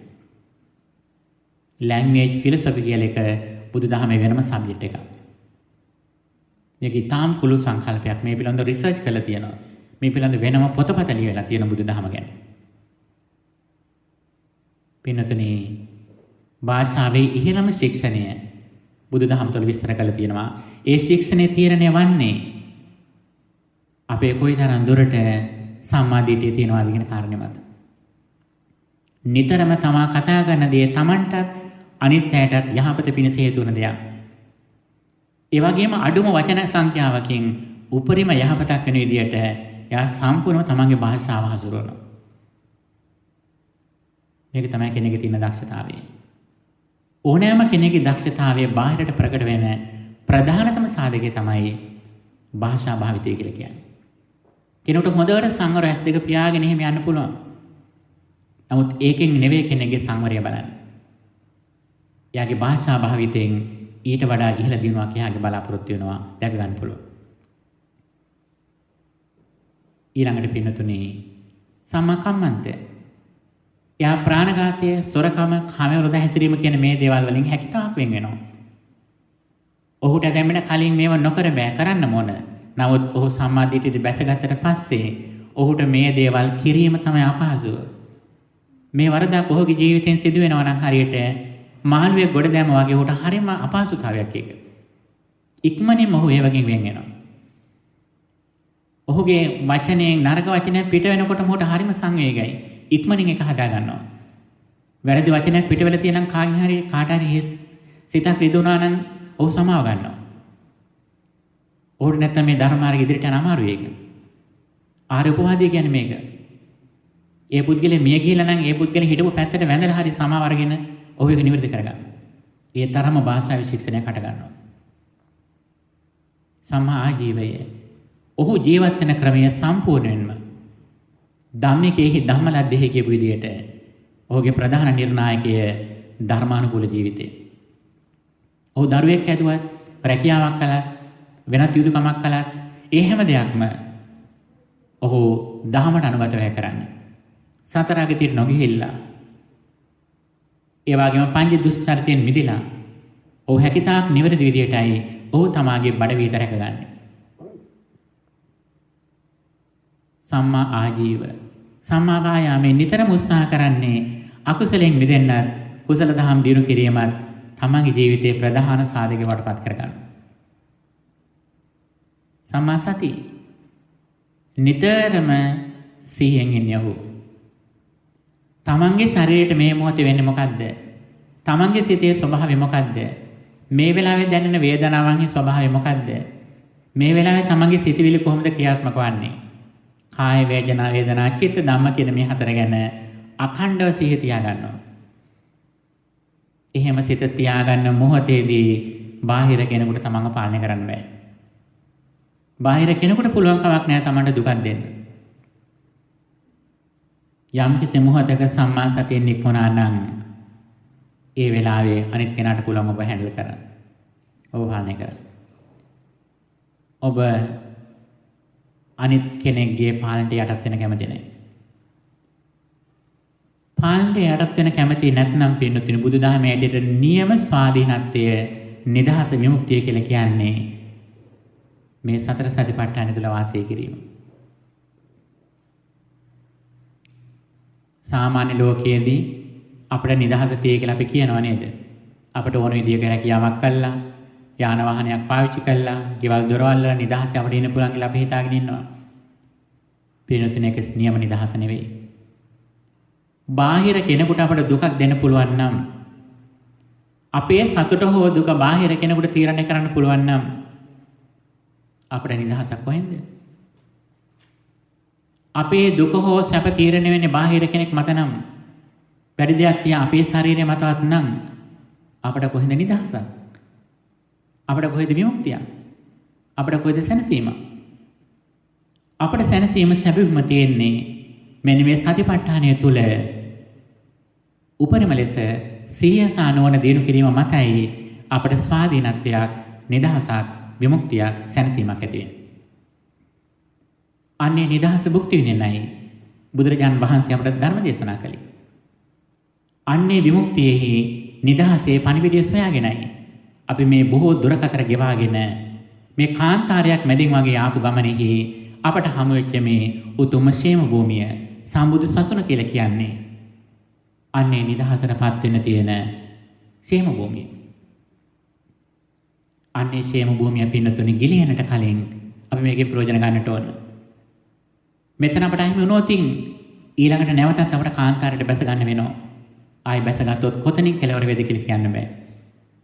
ආයි අබුද්ධෝත්පාද කාල නැමැති සසර කතරට අපට බැස ගන්නට සිද්ධ වෙනවා. ඒ නිසා ගෙවෙන හැම මොහොතක්ම අපට වටිනවා.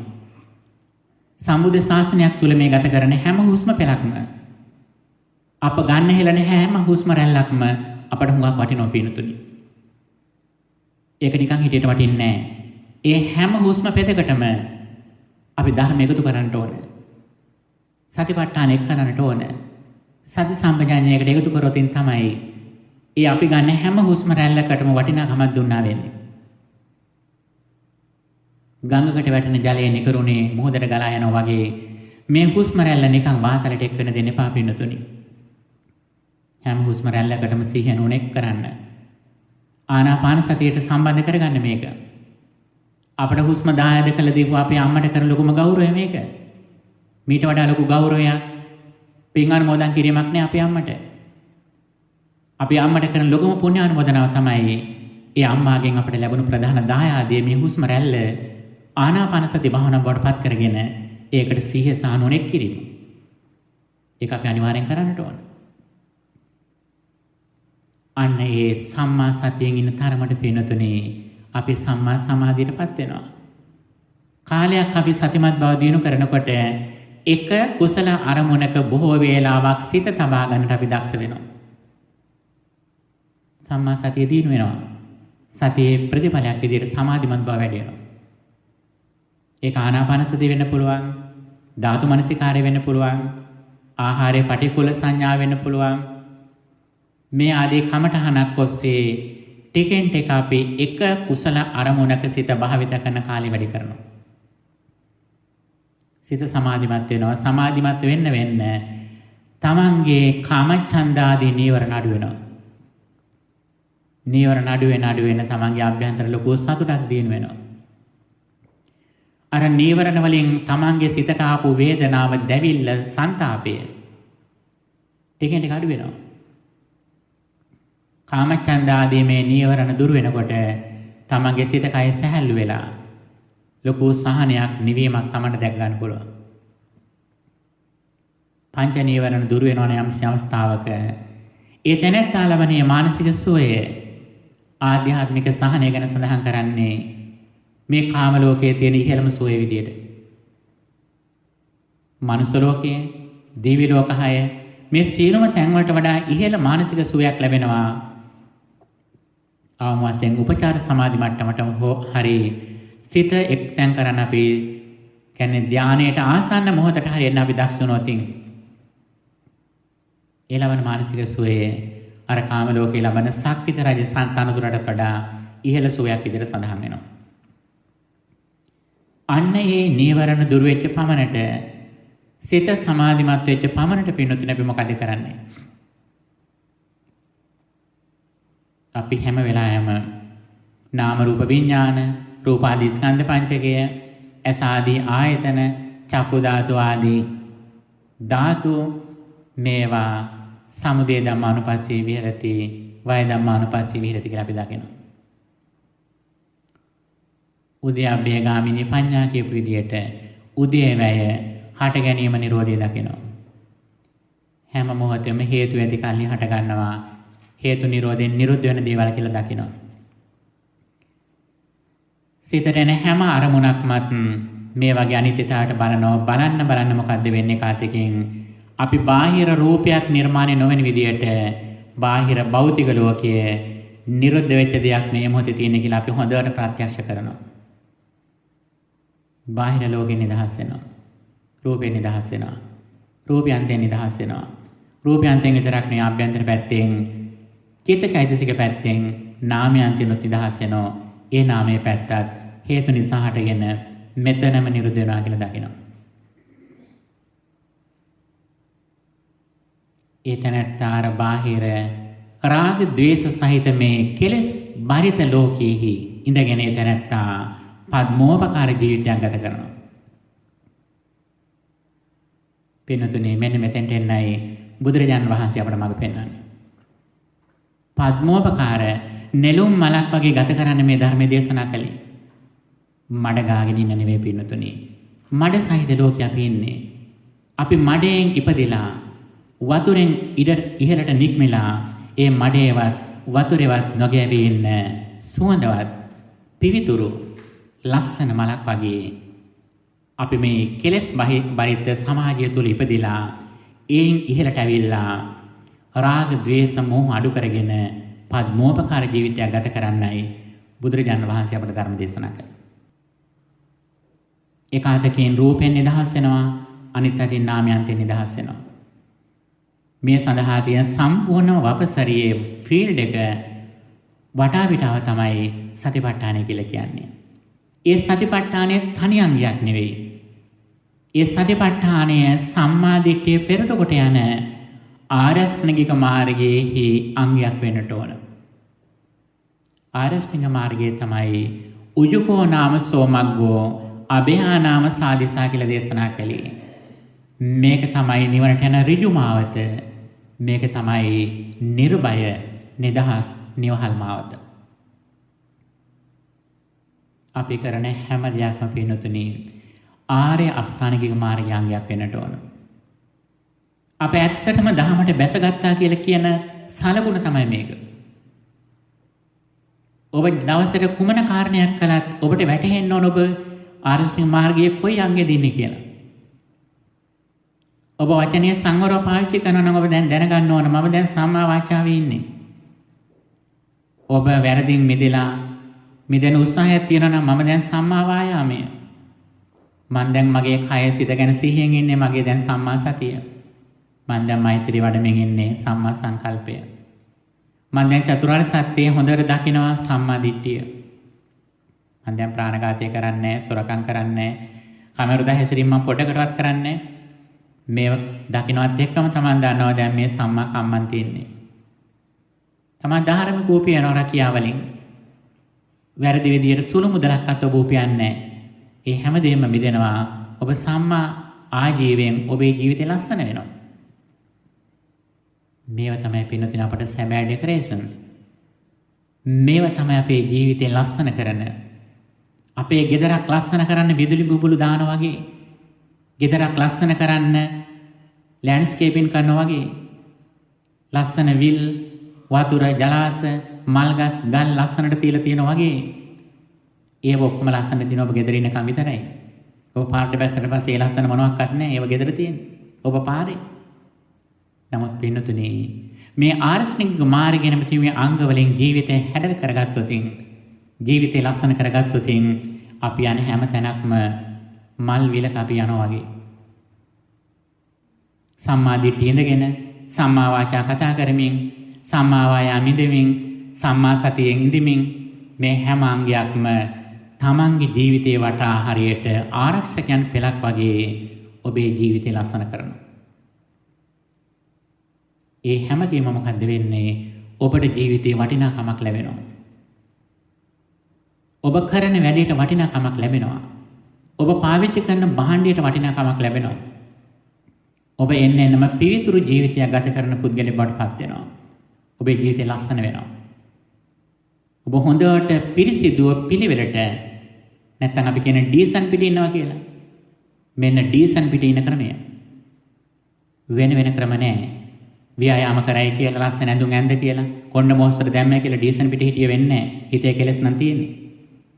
හිතේ අවිද්‍යාව දුරු කරගත්තා නම් ඔබේ හිසේ කෙස් ටික සුදුුණත් කමන්නේ, කළුණත් කමන්නේ, කෙස් නැතුණත් කමන්නේ, හැරමිටියේ වාරුවෙන් ගියත් කමන්නේ. ඔබ ඩීසන් පිටේ ඉන්නේ. මෙන්න මෙවැනි දහමක් බුදුරජාණන් වහන්සේ අපට දේශනා කළේ.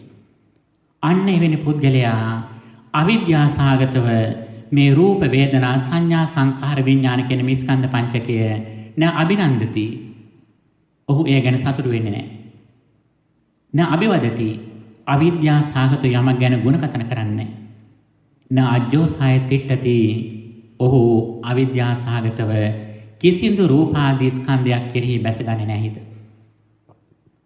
ඔහු හරියට අහසෙහි පියාඹා යන නිදහසේ පාවී යන කුරුල්ලෙක් වගේ කිසිදු දෙයක නොඇලී සිටින පුද්ගලයෙක් බවටපත් වෙනවා. හැබැයි ඒ තැනැත්තා තමන්ගෙන් වෙන්න ඕන යුතුයකම් උපරිම ලෙස සමාජයට ඉෂ්ට කරනවා. වෙනත් කෙනෙක් වැඩ කරනට වඩා පැය ගාණක් ඒ තැනැත්තා දිනකට වැඩ කරන පුද්ගලයෙක් බවටපත් වෙනවා. ඔහු ධර්ම මාර්ගයේ මෙලෙස ගමන් කරනකොට ඔහු නිතිපතාම අවිද්‍යාව ආදී අකුසල මූලයන් දුරු කරමින් ඔහු විරාගී මහවතෙහි නිවන් මාර්ගයේ ගමන් කරන කෙනෙක් විතරක් නෙවෙයි ඔහුට සුගතිය ස්ථාවර බවට පත් වෙනවා. ජීවිතයේ කොයි අනතුරකින් මිය ගියත් කිසිදු අවස්ථාවක දුගතියට යන්නේ නැහැ කියන විශ්වාසය ඔහු තුළ තියෙනවා. ඔහුට ආහාර නැති වුණා කියලා ලොකු ප්‍රශ්නයක් නැහැ. විදුලිය නැති වුණා කියලාවත් ගෑස් නැති වුණා කියලාවත් ඔහුට ජීවිතේ ලොකු ප්‍රශ්නයක් බවට පත් වෙන්නේ නැහැ. ඔහු අනිත්‍යයට පිහිට වෙන කෙනෙක් බවට පත් වෙනවා. ඒ තැනැත්තා ජීවිතය ගත කරන මොකද ඔහුට උපරිම රැකවරණයක්, උපරිම ආරක්ෂාවක්, උපරිම ඉන්ෂුරන්ස් එකක් ඔහුට තියෙනවා. එහෙම නැති කෙනා තමයි පොඩි පොඩි දේවල් නැති වෙනකොට ජීවිතයේ අප්‍රමාණ කම්පාවටපත් වෙන්නේ. මේ ධර්මයෙන් පිළිසරණ සකසගත්තු කෙනා, ධර්මයේ පහනක් දිවිනක් කරගත්තු කෙනා, ඒ වගේම තමන්ගේ සිතට සතිමත් බව එකතු කරලා ඒ සිතට පහනක් දිවිනක් කරගත්තු තැනැත්තාට බාහිර ලෝකයේ දුක් වලින් දුකටපත් වෙන්නේ නැහැ. හැබැයි ඔහු බාහිර අනිත්‍යයේ දුකේදී සංවේගයටපත් වෙනවා. අනිත් කෙනාට උදව්වක් කරනවා. මොකද ඔහු දන්න ඔහු තමන්ට රැකවරණය සරසාගෙන තියෙනවා. ඔහුට අනිත්‍යයේ දුකේදී හදවත කම්පා වෙනවා, කරුණාව ඇති වෙනවා, සංවේගය. ඒ සංවේගය වැරදි දෙයක් නෙවෙයි. ශෝකය අකුසලයක්. නමුත් සංවේගය අකුසලයක් නෙවෙයි. ධර්මානුකූල ඇතිවන හද කම්පා වීම ඒක සංවේගය. ඒක අකුසලයක් නෙවෙයි. ඔහුට ලෝකෙම පේන ගන්නවා. දැන් ලෝකේ හැමතැනම පිනුතුනේ යුද වාතාවරණ, ස්වාභාවික උපද්‍රව, වායු ගෝල උෂ්ණත්වයේ වැඩිවීම, වසංගත රෝග, ඉන්ධන ආදී ස්වාභාවික සම්පත් හිගවීම මේ එක රටකට දෙකකට විතරක් නෙවෙයි මුළු ලෝකෙටම බලපන කාලයක්. මේක ලෝකේ හැම කාලෙම කලින් කල හට ගන්නවා. ලෝක යුද්ධ, වසංගත කාල, සාගත, නියම් කාලවල මේ ලෝකෙ ඇති වෙනවා. මේ ස්වාභාවිකයි. එක අතකින් ජනගහනය පාලනය වෙන්න, අනිත් අතින් කර්ම විඳින්න මේ ලෝකේ හැමදාම සිද්ධ වෙනවා. නමුත් ඔබ දක්ෂ වෙන්නට ඕන. මේ හැම දෙයක් අතුරින්ම ධර්මයේ සොයාගෙන ගිහිල්ලා ධර්මයේ ජීවිතයට පිළිසරණ සකසා ගන්නට අපි දක්ෂ වෙන්නට ඕන. අන්න එලෙස අපේ ජීවිතයට සැබෑ රැකවරණයක් අපි සලසා ගත්තනම් ඒ තැනත්තා දිගු කලක් ජීවත් වෙන්න ඕන කියලා මහලු ගුස්සයක් උදාරන්නේ.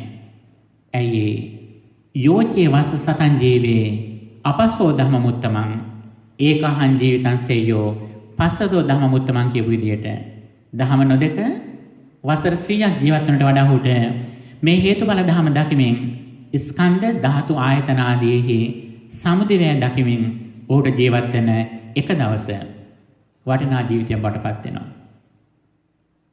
ඔහු අන්න ඒ ජීවිතයේ සුරක්ෂිත භාවය සකසා ගත්තනම් ඒ තැනත්තා පින්නතුනි අනිත්‍ය වෙනුවෙන් උපරිම කැපවීම කරනවා. මෙවැනි කාලවල පින්නතුනි ධර්මයේ දන්නේ නැති අය බලන්නේ තමන්ගේ දේවල් ටික පුළුවන් තරම් වැඩි කරගන්න. ගෑස් අඩු වෙනවා නම් වැඩිපුර ගෑස් තියා ගන්නවා. තෙල් අඩු වෙනවා නම් වැඩිපුර තෙල් ගෙනල්ලා තියා ගන්නවා. කෑම අඩු වෙයි කියලා හිතනවා නම් මාස ගානකට කෑම කොට ගහ ගන්නවනේ.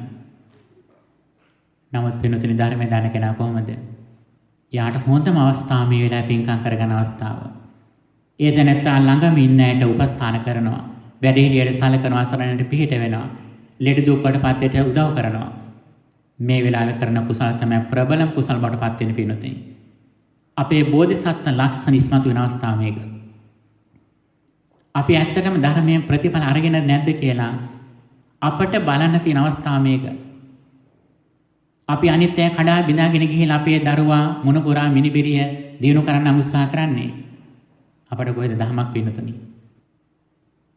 අපි නොකානෝ බින්නව කියන එක නෙමෙයි මේ.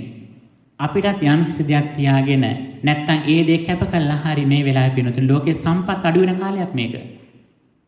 අපේ සම්පත් කැප කළා වෙනද වගේම අපි ආහාර පාන ගන්නෙ නැහැ, පාස්පම් ගන්නෙ නැහැ. ඒව ටිකක් හරි අඩු කරනවා අපි. අපි පොඩි දෙයකින් හරි ඉන්ධන ටිකක් ඉතුරු කරන්න පුළුවන් නම් ශක්තිය ඉතුරු කරන්න පුළුවන් නම් අපි මේ වෙලාව ඉතුරු කරන ලෝකෙට අනිත්‍යත් මේව කරනවා අපි කරාට කමන්නේ නැහැ නේද කියලා එහෙම ඉන්නේ අපි. පින්නතුනි මේ හැම දෙයකින්ම අපි ලෝකෙට පිහිට වෙන්න, අපේ ගුණධම් පුරන්න, පාරමී ධර්ම සම්පූර්ණ කරගන්න, බෝසත් දහම් වඩන්න අපි මේක අවස්ථාවක් කරගන්නට ඕන. මෙවැනි අවස්ථාවක කරන පින්කම් පින්නතුනි කුසල් ඊටාම ප්‍රබලයි. අපිට හුඟා කැම තියෙන වෙලාවක කෙනෙකුට කැම දීමක් වගේ නෙවෙයි. කැම අමාරු වෙලාවක අපි එක වේලාවක් කැම අඩුවෙන් ඉඳගෙන නැත්නම් අපි එක වේලක කැම කැප කරලා ඒ වේල කෙනෙකුට දෙන්න පුළුවන් නම් මේ වෙලාවේ.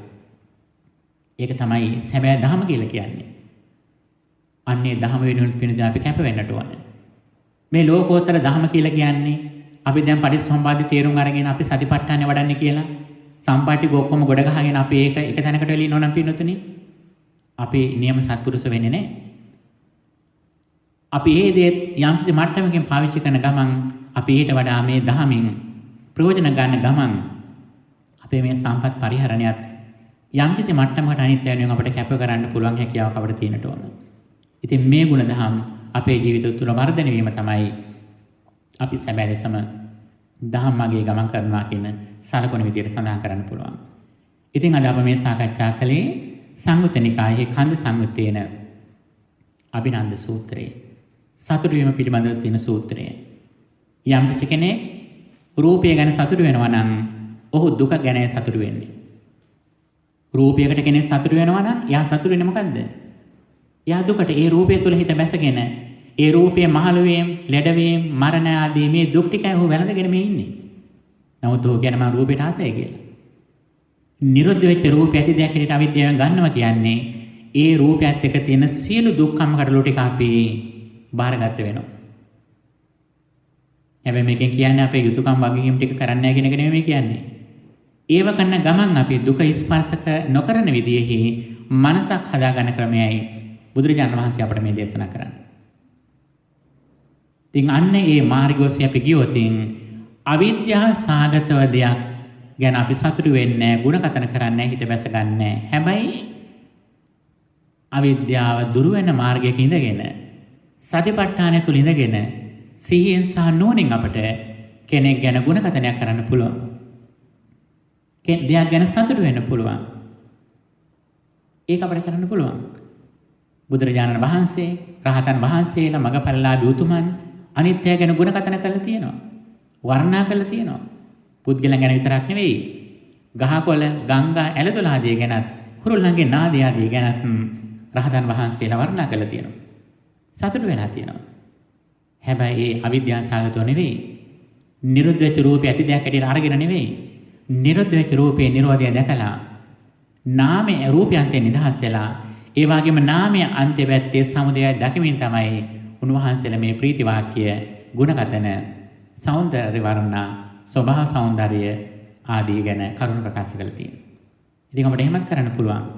ඒ දහම් මගක් බුදුහාමුදුරුවෝ පැහැදිලිව අපට දේශනා කළා තියෙනවා. ඉතින් මේ සූත්‍රයට අදාළ ඔබට කිසියම් ප්‍රශ්නයක් අහන්න තියෙනවා නම් අහන්නටත් අපි අවස්ථාව ලබා දෙනවා.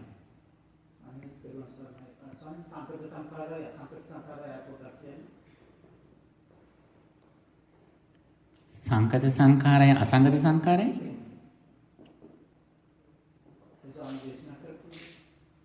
අසංකත කියලා කිව්වද මම?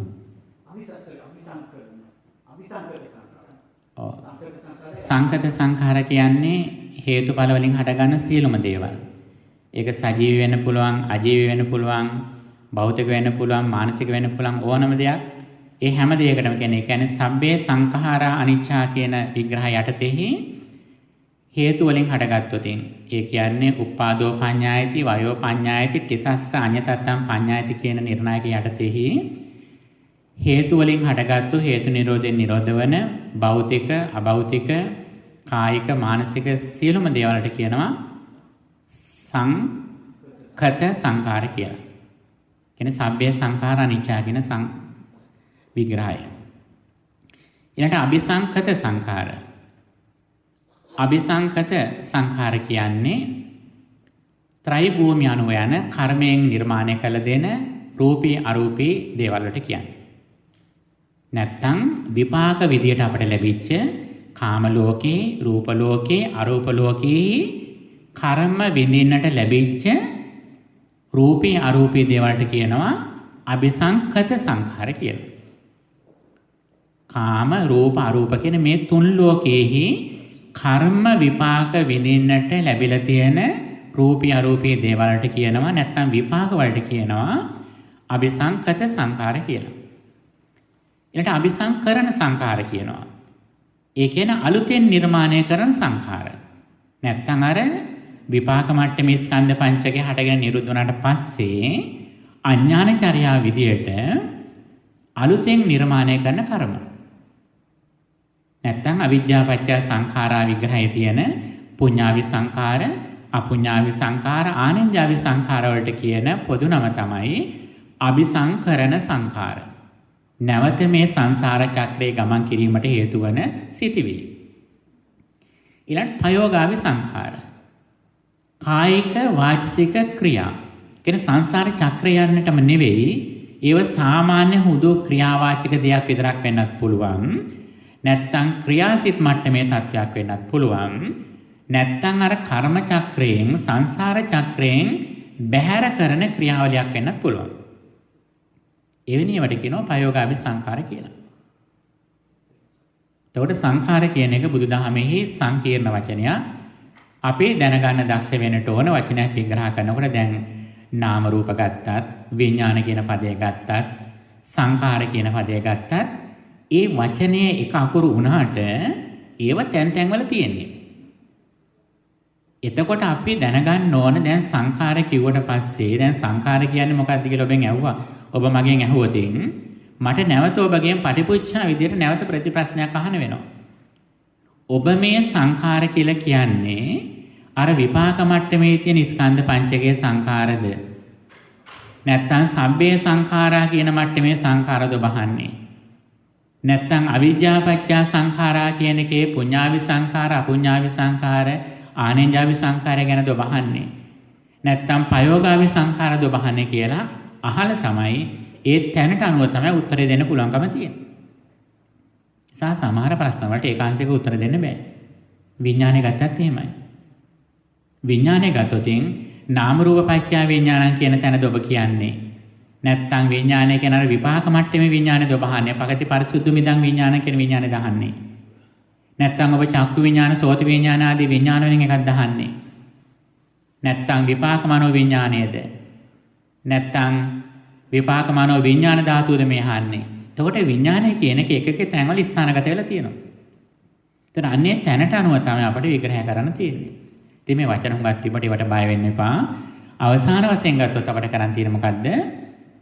සතිපට්ඨාන තුළ වාසය කරන් තියෙන නිතර සිහිය නොනින් ඉන්න. තවත් විදිහකින් කියනවා නම් ඒකාතිකින් ලෞකික මට්ටමේ ඉහළම කුසලයට නිතර ළඟා වෙන්න. ඒ තමයි නිතරම සියලු සත්වෝ සුවපත් වෙත්වා කියන ප්‍රාර්ථනාවෙන් ඉන්න. හැම වෙලාවෙම දවසට වැඩි වාර ගානයක් සියලු සත්වෝ සුවපත් වෙත්වා, සුවපත් වෙත්වා, සුවපත් වෙත්වා කියන මේ මෙස් සිතුවිලි දිනු කරන්න. ඒත් එක්ක ඔබේ මුළු සිස්ටම් එකම වෙනස් වෙනවා. ඔබේ ෆිසිකල් බොඩි එක විතරනේ, ඔබේ එන්වයරන්මන්ට් එක අනිත් සත්‍යයන් සියල්ලක්ම ඔබට අනුව කාලයකදී සකස් වෙනවා. ඔබේ ඕරා එක ඔබට පහසු විදියට, ඔබට වාසි විදියට සකස් වෙනවා.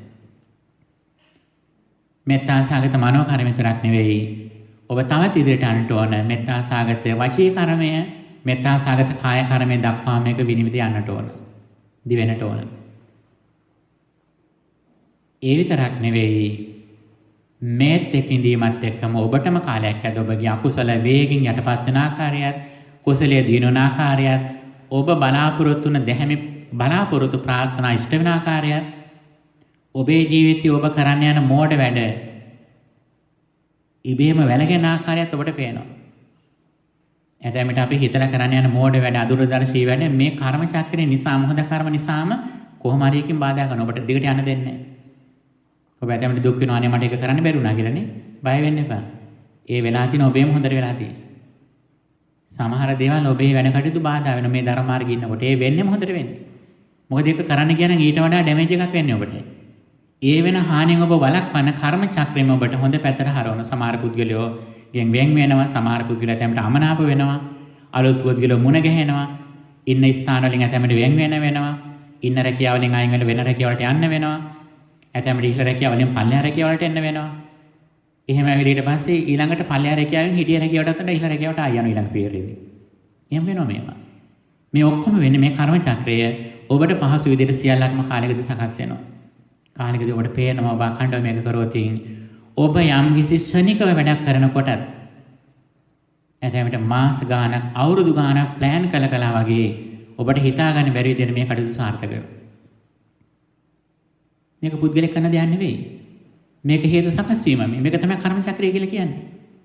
මේක පුද්ගලික කරන දෙයක් නෙවෙයි. ඒ හේතුඵල ටික සකස් වෙනකොට ඒ පුද්ගලයාට ඒ ප්‍රතිඵල ටික හම්බ වෙනවා. අනිත් පැත්තෙන් හැකිතාක් දුරට අනිත්‍යතාවය මෙනෙහි කරන්න. එක පැත්තකින් මෛත්‍රිය වඩන අනිත් පැත්තෙන් හිතට එන හැම සිතුවිල්ලක්ම ඇති වෙලා නිරුද්ධනාකාරය බලන්න. රූපයක් පේන හැම වෙලාවෙම දකින්න මේ රූපය දැන් නිරුද්ධ වෙලා තියෙන්නේ ඒ නිරුද්ධ වෙච්ච රූපේ මම මේ හිතනුයි දකින්නේ කියලා බලන්න. සරලම උදාහරණය තමන් ඇවිදිනකොට නිතරම හිතන්න තමා ඉස්සරහා බලාගෙන හිටියත් තමන් ඉන්නේ පිටිපස්සේ කියලා බලන්න. මේක තමයි හොන්තම ළඟම තියෙන එක්සැම්පල් එක. ඔබ නිතර ඇවිදිනවනේ. ඇවිදිනකොට ඔබ ඉස්සරහා බලාගෙන යන්නේ. අඩි 4-5ක් ඉස්සරහා බලාගෙන ඉන්නේ. ඒතර ඔබ දන්නවනේ ඔබ පිටිපස්සේ ඉන්නේ කියලා.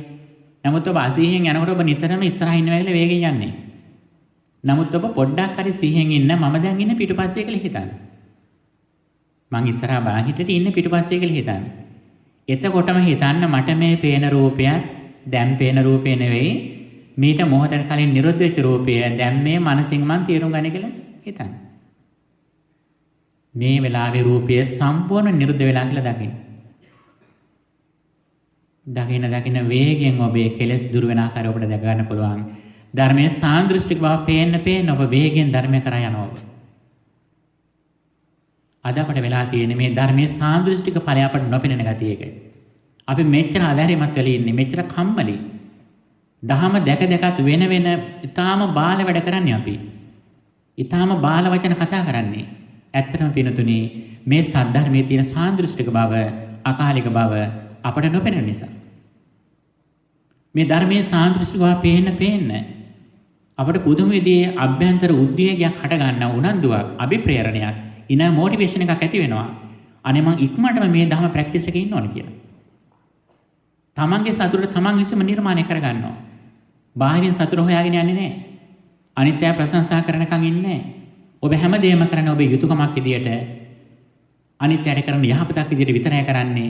බාහිරින් ඔබ රිටර්න් එක බලාපොරොත්තු වෙන්නේ නෙවෙයි කරන්නේ. ඔබට ඊට වඩා රිටර්න් එකක් ධර්මයෙන් ඇවිල්ලා තියෙන්නේ මේ. රිසල්ට් එකක් ඇවිල්ලා තියෙන්නේ.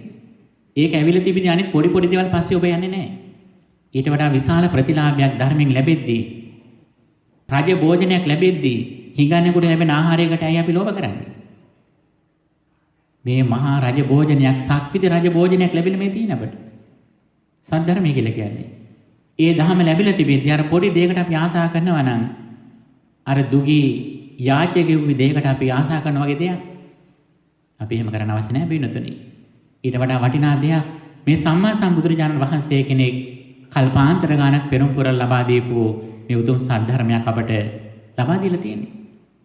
ඒ ධම්ම ස්වාමීන් වහන්සේලා වසර දහස් ගානක් ඉදිරි කරලා අපි වෙනුවෙන් මේක දායාද කළා උන්වහන්සේලා නෙද්දක පියාගෙන තියෙන්නේ.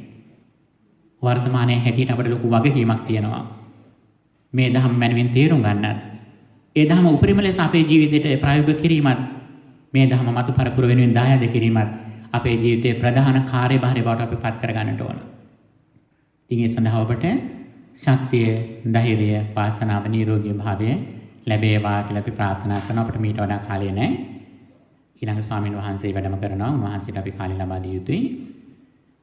පින්නතුනි, අද ධර්ම ශ්‍රවණය කිරීමෙන් මේ ලබාගත් උතුම් කුසලයේ හේතුවෙන් වඩාත්ම අපට ධහම තුළ ඉදිරියට යන්නට ශක්තිය ධෛර්යය ලැබේවා. මේ උතුම් කුසලය අපරමින් මිය ගිය ඔබ අප හැම දෙනාගේම ආදරබර ඥාතීන් අම්මලා තාත්තලා ආදී අය පින් බලාපොරොත්තුවකින් සිටින්නම් ඒ වගේම සුගතියේ මේ පින දැක සතුට වෙන්න පුළුවන් තැනක සිටින්නම් ඒ සියලු ඥාතීහුද මේ පින දැක සුවපත් වෙත්වා කියන ප්‍රාර්ථනාවෙන් සාදු කියලා පින් අනුමෝදන් කරන්න.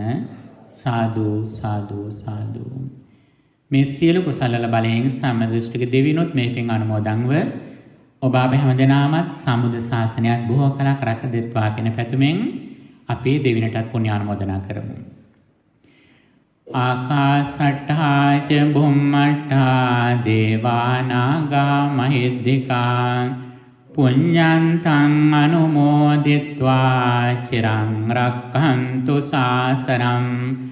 ආකාසට්ඨා ච බුම්මට්ඨා දේවා නාග මහිද්దికා පුඤ්ඤන්තං අනුමෝදිත්වා චිරං රක්ඛන්තු දේශනං. ආකාසට්ඨා ච බුම්මට්ඨා දේවා නාග මහිද්దికා පුඤ්ඤන්තං අනුමෝදිත්වා චිරං රක්ඛන්තු ත්වං සදා. ධර්ම ශ්‍රවණය කිරීමෙන් ලබාගත් මේ සියලු කුසල බලයෙන් ඔබ අප හැම දිනාටම මෙලොව වශයෙන් නිදුක් නිරෝගී සම්පන්නිය චිර ජීවනයේ සැලසේවා. සසර ජීවිත සුවපත්ව ප්‍රාර්ථනා අනුකූලව උතුම් නිවන් සුවය සැලසේවා කියලා ප්‍රාර්ථනා කරමු. දුක්ඛම් පන්තාච නිදුක්ඛා භයම් පන්තාච නිබ්බයා සෝකම් පන්තාච නිස්සෝකා හොන්තු සම්මේ පිපානිනෝ. දුකින් පෙළෙන සත් දුකින් මිදෙත්වා බියෙන් පෙළෙන සත් බිය නැති වෙත්වා. සොහින් තැවෙන සත් සොම්නස් වෙත්වා. නිතින් මේ හැම සත් සුවපත් වෙත්වා. හැම දිනාටම තෙරුවන් සරණයි.